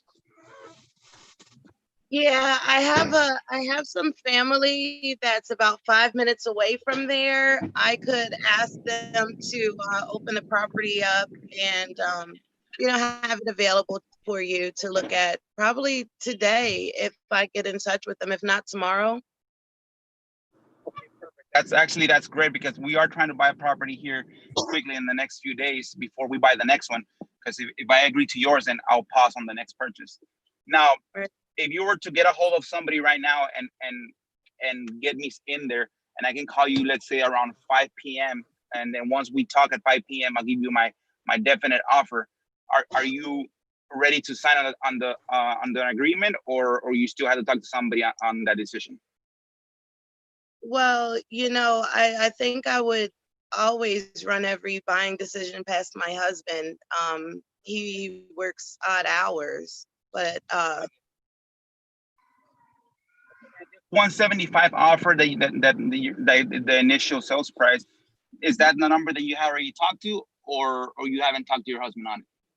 No, this is all new. This is my first time even thinking that I had an option with this house other than suffering through it. I get you. Now, is your husband, I know he works odd hours. Is your husband there right now? No, he's not here at the moment. He'll be home around 5. Okay, so let's do this. Again, for right now, talk to your neighbor or whoever is going to be local that can give me access. Give me a call back as soon as you get someone that can give me access. Let me go over there. I'll go look at it.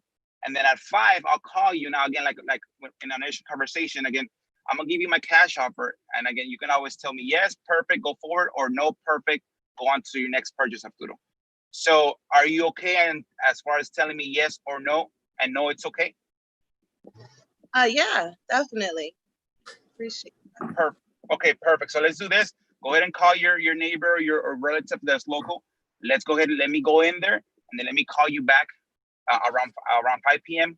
Again, make sure that you tell your husband to be there as well, so that once we talk and the offer makes sense or it doesn't make sense, you guys can give me a yes or no option, and no, it's okay.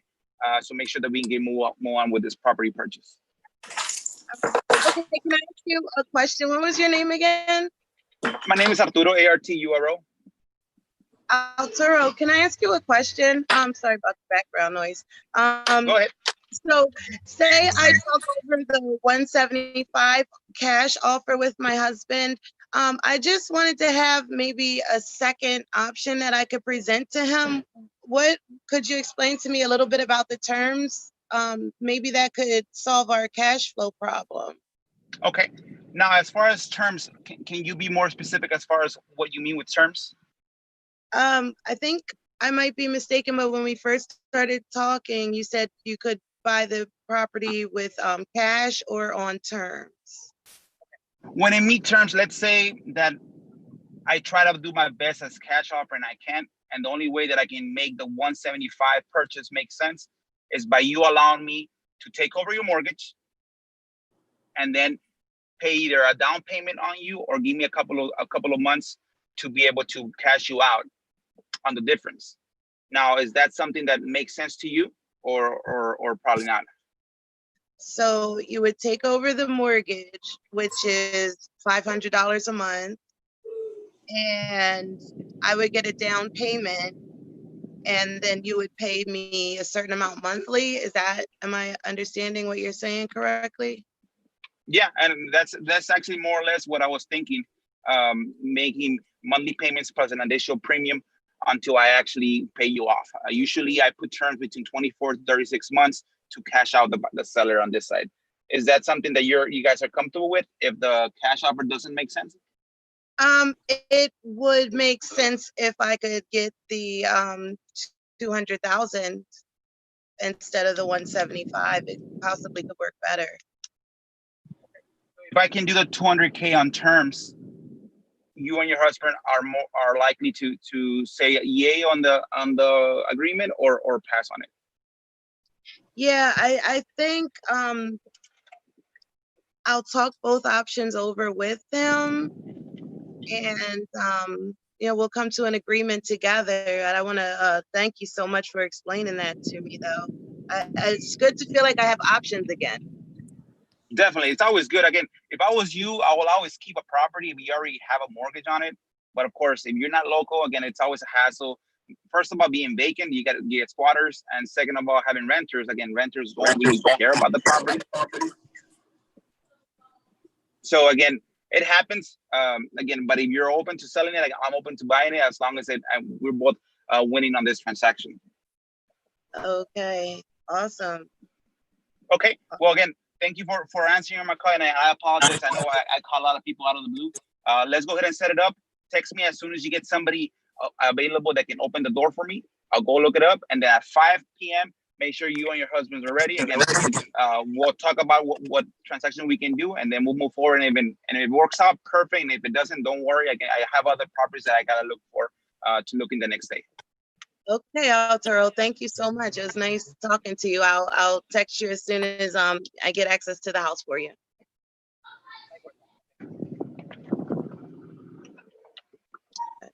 That's it. Oh, so again, great. That's how Okay. I talk to the sellers. Again, you gotta be confident with what you say and how you say it. Again, that's why the good thing about having the mobile phones and everything, you can evaluate and value a property within 5 minutes after picking up the call.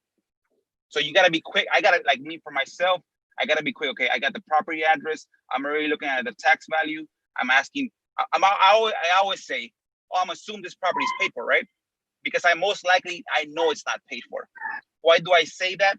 Because if I say that it's paid for, like, oh no, actually, if I have a mortgage, they gotta, oh shit, I got a mortgage, I gotta pay monthly. Oh, it's a vacant house. Oh, you can get squatters.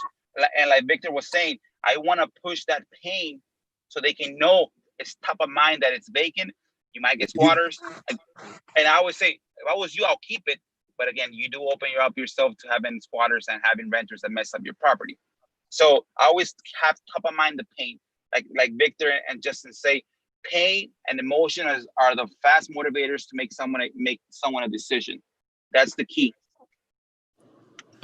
So appreciate you jumping in there, Arturo. That was excellent. I love the way that you that you really just kind of turned the screws on the pain factor of what not only was she currently going through, but how that pain could actually increase over time. That is a key right there, is to just make sure that they understand this pain is not going to get better, but I can solve it for you today if you are open to these options. And Naomi, that was a fantastic role play, because you came back to him and requested some additional information in terms, and you remembered everything that he said before, which tells me one thing for sure, is that you were listening.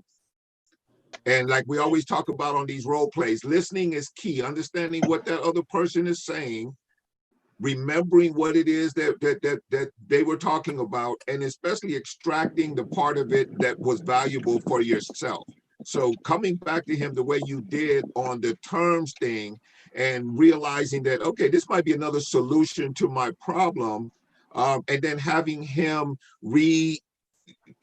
state exactly what it is that he was able to do with it. Now you're able to go in with two options. Very likely, if I'm Arturo, I'm pretty confident that this deal is going to close, that I'm going to be able to get to something that solves your problem for you.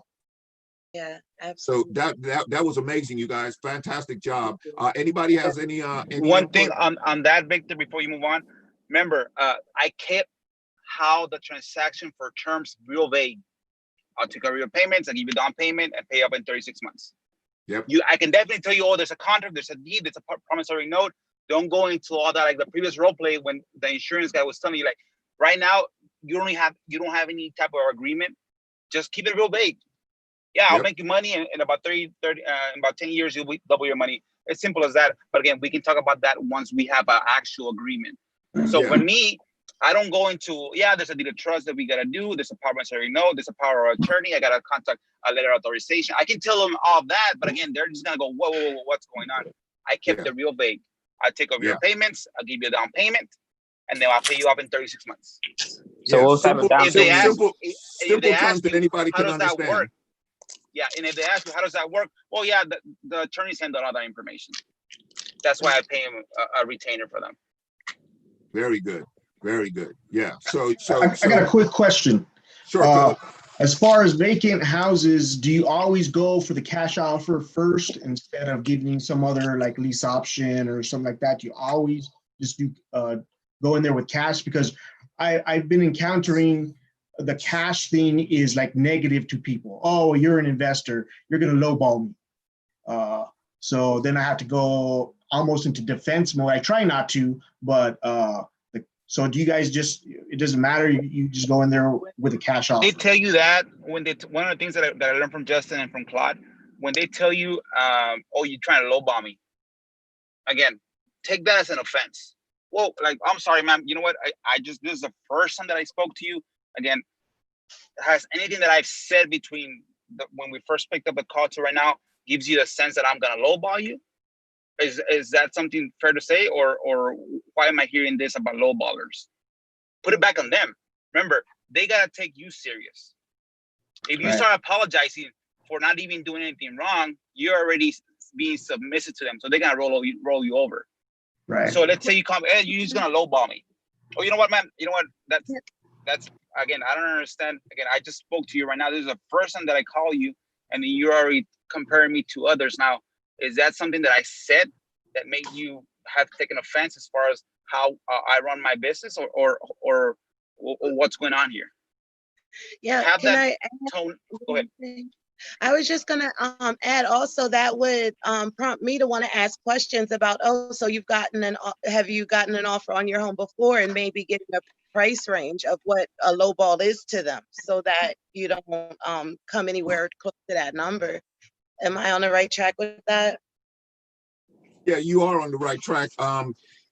You don't want to get into a sparring contest with the borrower, and you don't want to start bidding against somebody else who made an offer that was, because who knows, you could end up right back at that number. The only difference might be that you might walk them back slowly and finesse them back to that number. Gotcha. Right? So you don't want to get into a bidding war with somebody else just because they gave them a low ball offer. That low ball offer might have been the best offer. You don't know that yet. You don't have enough information to determine that yet.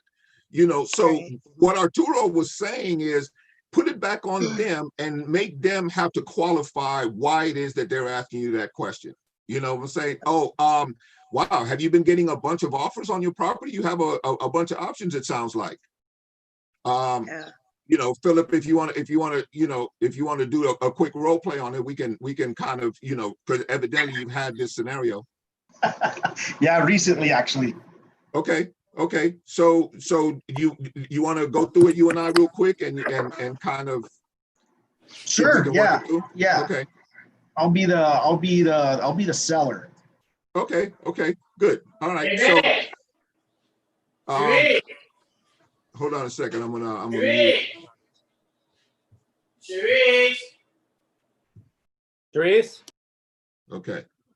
All right. So now you asked me about a lowball offer. Well, there's a reason why you said that. Tell me what your reason is for asking me that, because we've obviously just started our conversation, and you have, you know, very little information about me, but you know, you've obviously had that come up before. Tell me about that.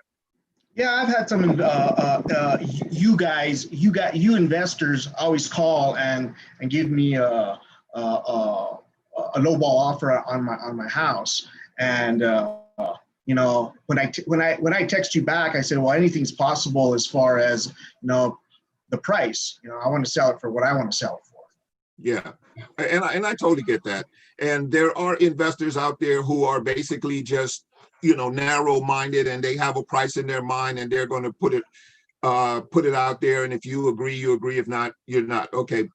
My business model is a little bit different. Okay. So if you don't mind, I'd like to ask you a few questions and see if we can come to an agreement on exactly what would work for you and solve your problem. Is that something we can do today, or no?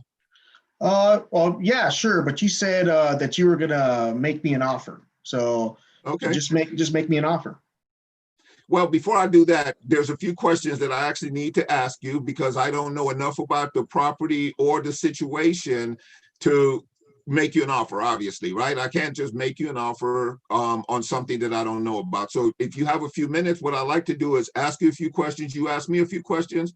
If you don't like where I'm going with it, feel free to fire me. How's that sound?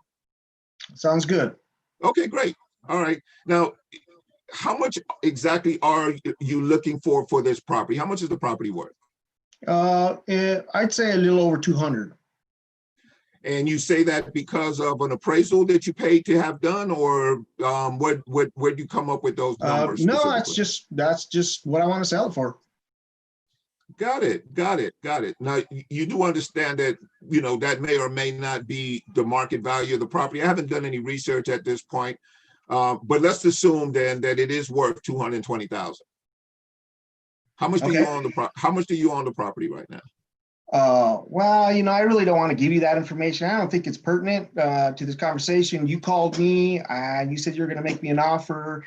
And so that's basically all I want to hear is what are you going to pay me for my house? Philip, I totally understand where you're coming from. Philip, is this over? I mean, I called you because I assumed that you were trying to sell a house today. But it doesn't sound like you really trying to sell the house. It sounds like you have some other options. Well, you know, when you text me and you said that you're going to give me an offer, I said, well, you know, if he's going to offer me some money, well, I'll listen to him, but I don't want to give him all kinds of information about my private stuff.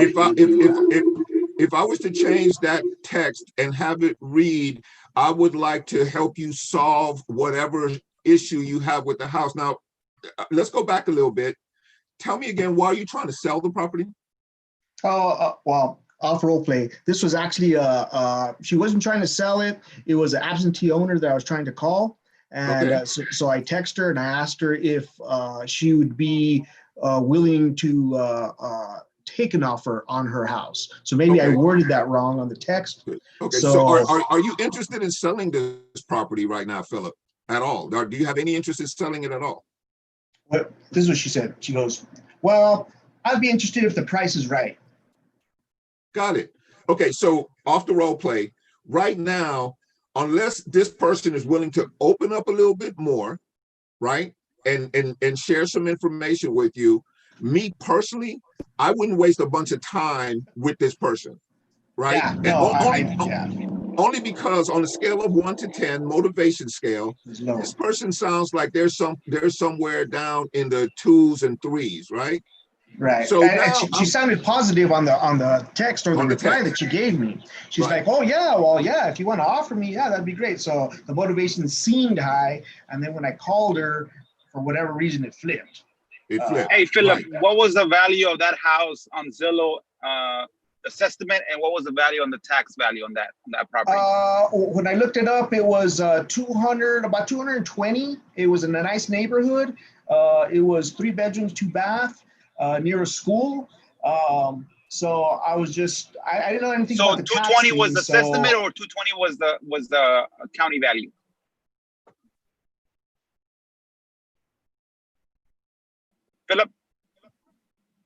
Philip, you're kind of frozen right now. Let's wait for him to free up a little bit. Can I ask a question about the tax value and the Zillow value while he's working out his? Go ahead. So if say the tax value is like 200 and the Zillow value is like 275, you know what? I'm just wondering which one is weightier, or do you how do you deal with those two different numbers? Okay, so here's the thing about the tax value. Ace, I'll let you jump in here once I finish my explanation, so you can kind of paint a picture of how you view it.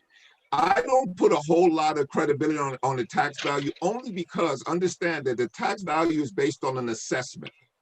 The assessment, depending on the area that you're in, that assessment could be anywhere from a year to the original mortgage creation, because understand that these assessors will send out somebody periodically after the initial. When you purchase a property, those numbers are recorded.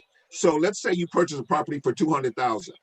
That is going to be your assessment, $200,000, because you're going to record. They know all the information. You brought it all to them. Everything after that, they have to go out and get. Now that is going to depend on funding. That's going to depend on manpower. There's a lot of things that come into play. How often and how accurately they can assess a property. You'll see some properties where the property be worth $700,000, and you'll see the assessment is at $200,000. Basically, all that told you is about what they bought it for, whenever they bought it, right? So I don't put a bunch of credence on there other than to try to determine what their tax bill is. Okay. That's it. Because in terms of value, it doesn't tell me enough for me to know. Maybe it tells me, oh, okay, they bought it at this year, they're paying this amount of taxes. It doesn't give me enough information in terms of what the value of this property is for me to use it really in terms of value. I use it in terms of cost. Like, you're still paying taxes on it. It looks like your tax rate is kind of high, et cetera, et cetera. But as far as value, it doesn't give me anything that I can use. Now, Ace, do you use it differently? Is there something in there that speaks to you in terms of its your ability to make a deal based on tax information? Okay, so yeah, again, I see your point, Victor. When I ask the sellers about, when I see the value for the property value, the county value, it's always gonna be real low. Now, I use that as my benefit.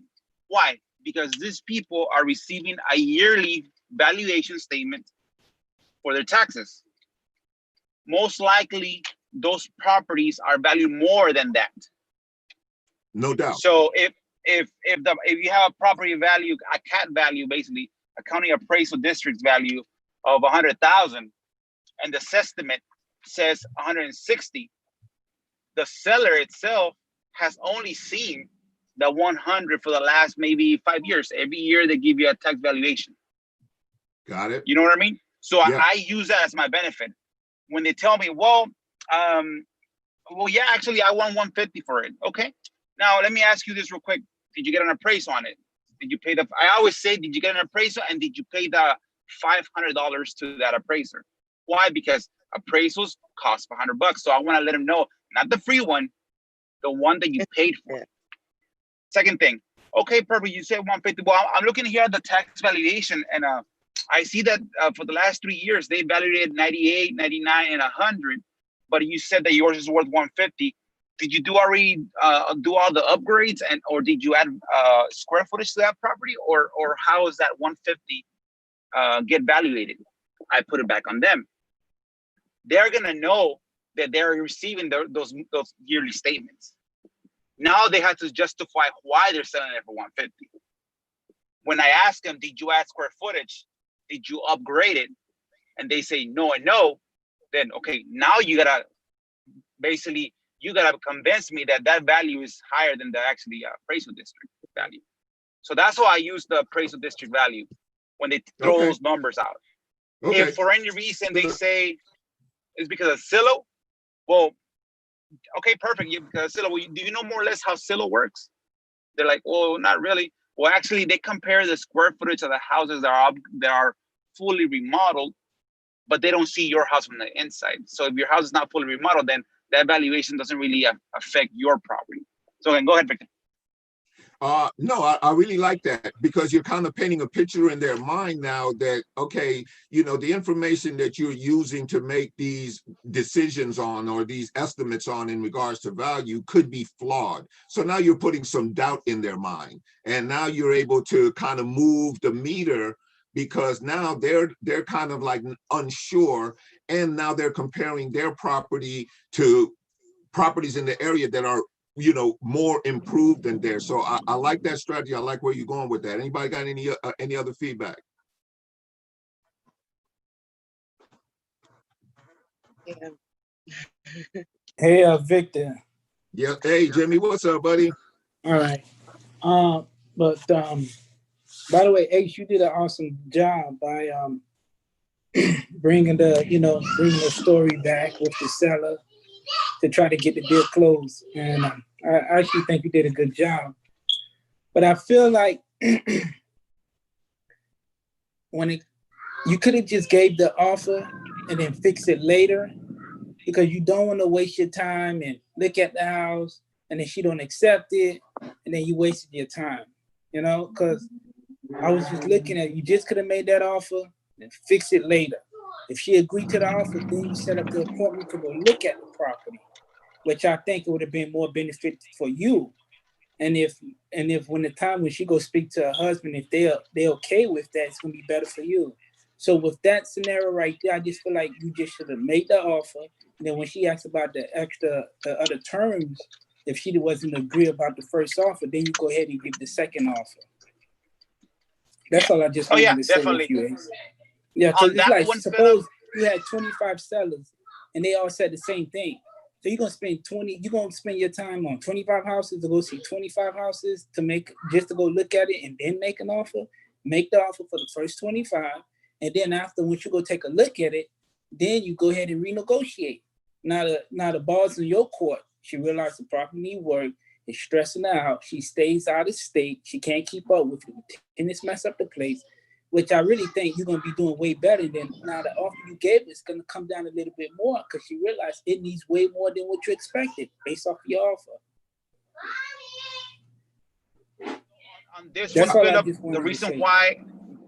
the reason why I wanted to go see it, because like I mentioned, if she bought it 10 years ago for 200K, she wants 200K. Most likely the CAD value is going to be around 260 and the appraisal and the system is going to be like around 320. So at 200K, it was already a deal for me. At 200K, it's already a deal for me. At 175, it's a real deal for me. So that's why I wanted to go and see it, so I can maybe get it for 165, 175. I like you say, yeah, like Justin tells me that I kind of throw my offers right away. If this house was, let's say this house was bought 3 years ago for 200K, she wants 200K. You know what? Actually, unfortunately, based on what you're telling me, since you did just buy this property 3 years ago, again, my price range for this property, more or less cash, it's gonna be between the $100,000 and $130,000 range. Now, I know that it doesn't work for you, or does it? If I know that my value is already too low, or her offer is already too high, I throw those numbers. Yeah, I gotta be between 100 and 130. If they say, oh no, that's too low, then I wouldn't go to the property. This one, I didn't even question the value because I already know that property is worth around 320. So that's why I went to go see the property. So let's say that be in a scenario where the property is worth 200K and she wants 200K. Well, Ms. Garcia, you know, unfortunately, I am an investor. Again, that 200K does not work for me. Now, I am in the call and I don't want to waste your time. I do want to leave you with my cash offer. Again, based on this property, without even seeing it, again, I got to be between the 80 to the 130 range. Now, does that even work for you? Is that something even worth me going to see your house? Or it's not? And if he tells me, not really, you know what, well, yeah, I appreciate it. Now, I would like to make a deal with this. The only thing that this might work is if you're open to maybe owner financing me this property for the next 3 to 5 years. Does that even work for you? So knowing that the value of the project, this is why you gotta be quick on the trigger. Okay, you already know the valuation. You already know how long ago she bought it. You know the CAD value. You know the estimate. All this information you gotta be able to figure out right away, so that if she wants top retail, you're already on the call. I'm gonna practice. You know what, ma'am? I understand that you want 200K. Unfortunately, on this deal, the best I can do is between 80 to 130. Does that work for you, or probably not? And if she tells me, well, I'll consider that. Well, what does that mean when you say consider?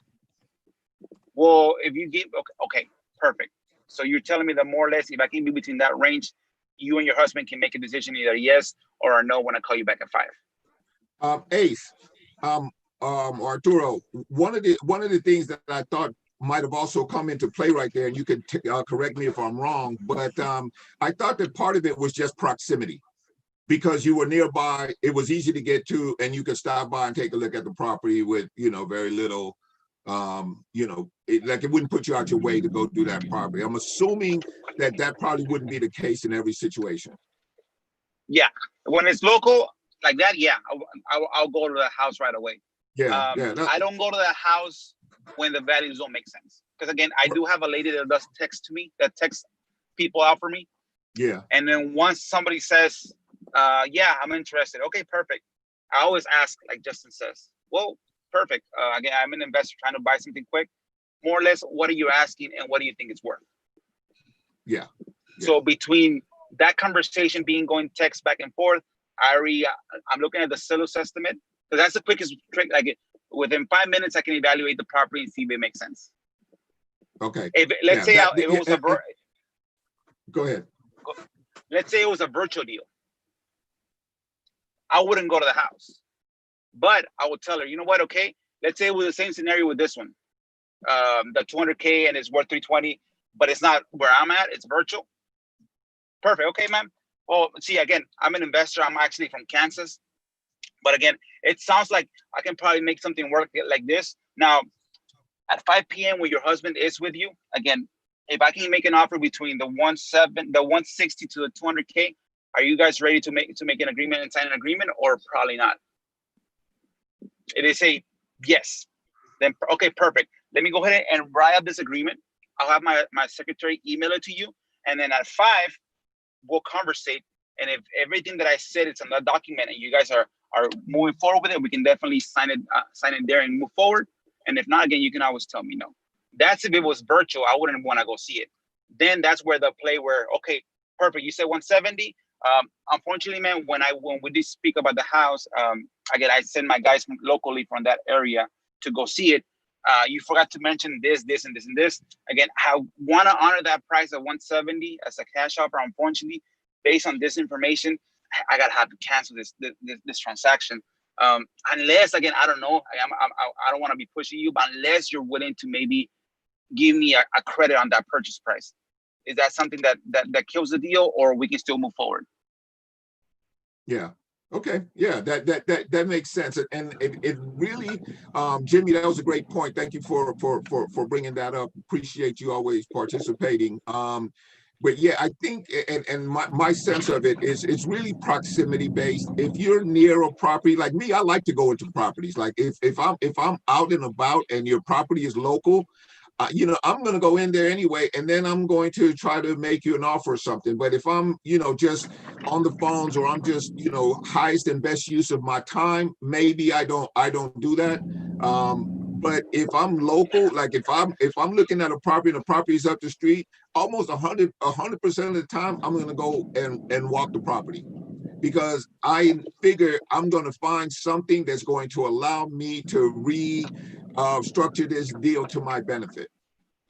And it's better that I see it than me trying to get somebody else to take a look at it or tell me about it. But again, that's all proximity based. It's only if it's like, in my wheelhouse. I'm not driving 30 minutes. I'm not, if it's 15 minutes away, maybe. That's max. Everything else, it's a virtual deal. I have a question about that. How do you determine a market if you want to go into? Determine a market? Yeah, let's say if I want to go to Indiana. I'm kind of nothing about Indiana. Okay. So how about well, the first thing I would do is one of the things that Justin talks about when he looks at markets is he goes to fly over states and fly over markets. So he'll start in a major metropolitan area, because what we're finding right now, especially, is that people in major metropolitan areas are kind of tired of the city. With all of the COVID stuff, with all of the cost of living increases, with everything, we're starting to see people start to move towards the outskirts. And now that the COVID has sort of revealed the fact that there's way more people that can work remotely than we knew before, it's allowing people to have a little bit more room, but they still don't want to be away from the epicenter of what's going on. So if you find a major city in whatever state you're looking at, start by just looking around the perimeter of that city for some smaller towns, and just start, trying to gather whatever data. Google is your friend. Ask it questions. They'll start giving you information, population, school qualities, things like that, and you could, you know, get a sense of it, and then, you know, do a, you know, a $30 test scrape or something for that area, or go into Craigslist yourself and see if what's going on over there. Go into Zillow yourself and see what kind of activity is going on in that area. And if you feel comfortable at that point, you know, run a scrape, do a quick something, and, you know, start qualifying your areas that way, you know. So spend $20, $25, $30 to kind of get a sense of the area. And once you get a feel, then decide if you're going to put roots down. That makes sense, Philip? Yeah. Yeah. It does. Yeah. Yeah. You know, I mean. Can I do it again? Say that again. Go ahead, Arturo. You say you want to go into another, let's say you want to go into another market, right? Yeah. Dallas. Okay. Per se. Within 20 minutes, I'll go to Zillow.com. I put Dallas, and I put the last sold for the last 12 months. Okay. All of them. So then just get basically the top 20 and do an average. And first of all, get the solds for the last 12 months, and then try to get the highest solds and the lowest solds for let's say for a neighborhood. So there was 20 that sold for around 120, and then 20 that sold for around 220. So you'll know what's your purchase price. And look at the pictures. Again, the good thing about Zillow, some of them have pictures. If you see a property right next to each other, one sold for 100 and one sold for 220, if you go into it, it'll tell you, you know what, this one's not remodeled and this one's remodeled. So quickly you'll know, okay, if I go into this market, more or less cash investors are buying it for around 120, and the rehabbers are selling it for around 220. Okay, so just pick it again. Go granular, because again, in Dallas is crazy. There's tons of sales, but zoom in to a specific neighborhood. Let's say like a 1 mile radius. And I always put don't again, for me in my area, I wouldn't go to the million properties. I'll just put a maximum sale value of around 500K, and then a low sale value of, let's say, 50. On Zillow, it allows you to do that. And then let's look at the sales. What's sold in that area between those price ranges? And if you can see, okay, there's a lot of low purchase about this price, and look at the condition. Okay, you know what? This is the buy box for investors, cash assets properties. And then if you look at the higher end, okay, this is the sell on rehab properties. Okay. Yeah. Doing quickly within 5 minutes, and you'll know more or less where you're at. Yeah. And if you want median price, again, Google is your friend. You can ask for median home prices for any place that you want to do. Just Google median home prices for, you know, Bodunk, Indiana. It'll give you a median home price, and then you can that's where you want to start your research, at the median home price. And if you can stay within 50,000 of that median home price and find enough inventory to really work with, you should be okay, you know, turning over some deals. If you're doing a bunch of fix and flips, it's going to be important that there's fix and flips activity in your area, because if it's not, you may find a hard time turning it over. So if you're doing fix and flips now our rent to purchase program is a little bit more easy, because there's always going to be people looking to buy houses who don't have the qualifications, and you can find those in almost every market. But when you start talking fix and flips, now you're starting to make sure that you have a buyer pool in an area where you're doing fix and flips. Don't just look at the prices, because what you could end up with is fixing up a property and find out that there's no activity in that area for turning it back over. And you end up hiring a realtor or going retail or something like that. Not the best move for an investor. We're in this to get in and out fast and cash a check. Yeah. Philip, again, I don't know how comfortable you are. Have you heard of ListSource? Yeah, I have. You can put a zip code, and you can get all the cash transactions for the last 3 months, and just you'll know what are the cash transactions going at. That's right. You know what I mean? That's right. Yeah. So and then you'll know. So what number would you prefer? What number do you prefer to go at? Like the house that'd be what? They say it's at 1,000. Median home price. Okay. Median home price gives you what the cash the transactions biggest are at. market. Yeah. Median home price is exactly that. It's the median home price. There's houses that are more expensive. There's houses that are cheaper. But in that middle ground, you're going to capture the largest amount of potential buyers. So start there and then figure it out as you go. You start to, gather data if you stay in the market long enough to allow you to, shift. Okay. Yeah. All right, guys. Man. Okay. First of all, that was just awesome. You guys are absolutely the best. Thank you everybody for your participation today. Thank you guys for joining me on these calls. Just so you guys know, man, we're having some amazing numbers. People are watching these things all over the internet. We're live streaming on a number of different platforms. So just the people that are here participating is wonderful, but there's a lot of people getting benefit from what you guys are putting out, and just really appreciate you guys trusting me and allowing me to host this. And I get as much value out of this as anybody on the call. Believe me, you guys help me every single time, because now I can get on the phones this afternoon and take some of the stuff that I picked up right here today and make everything work a little bit better and get my guts even stronger and all of that. So thanks again, everybody. And same bat time, same bat channel. Well, we may have a different channel next week, but I'll send out the link and everything, because I'm setting everything up now so that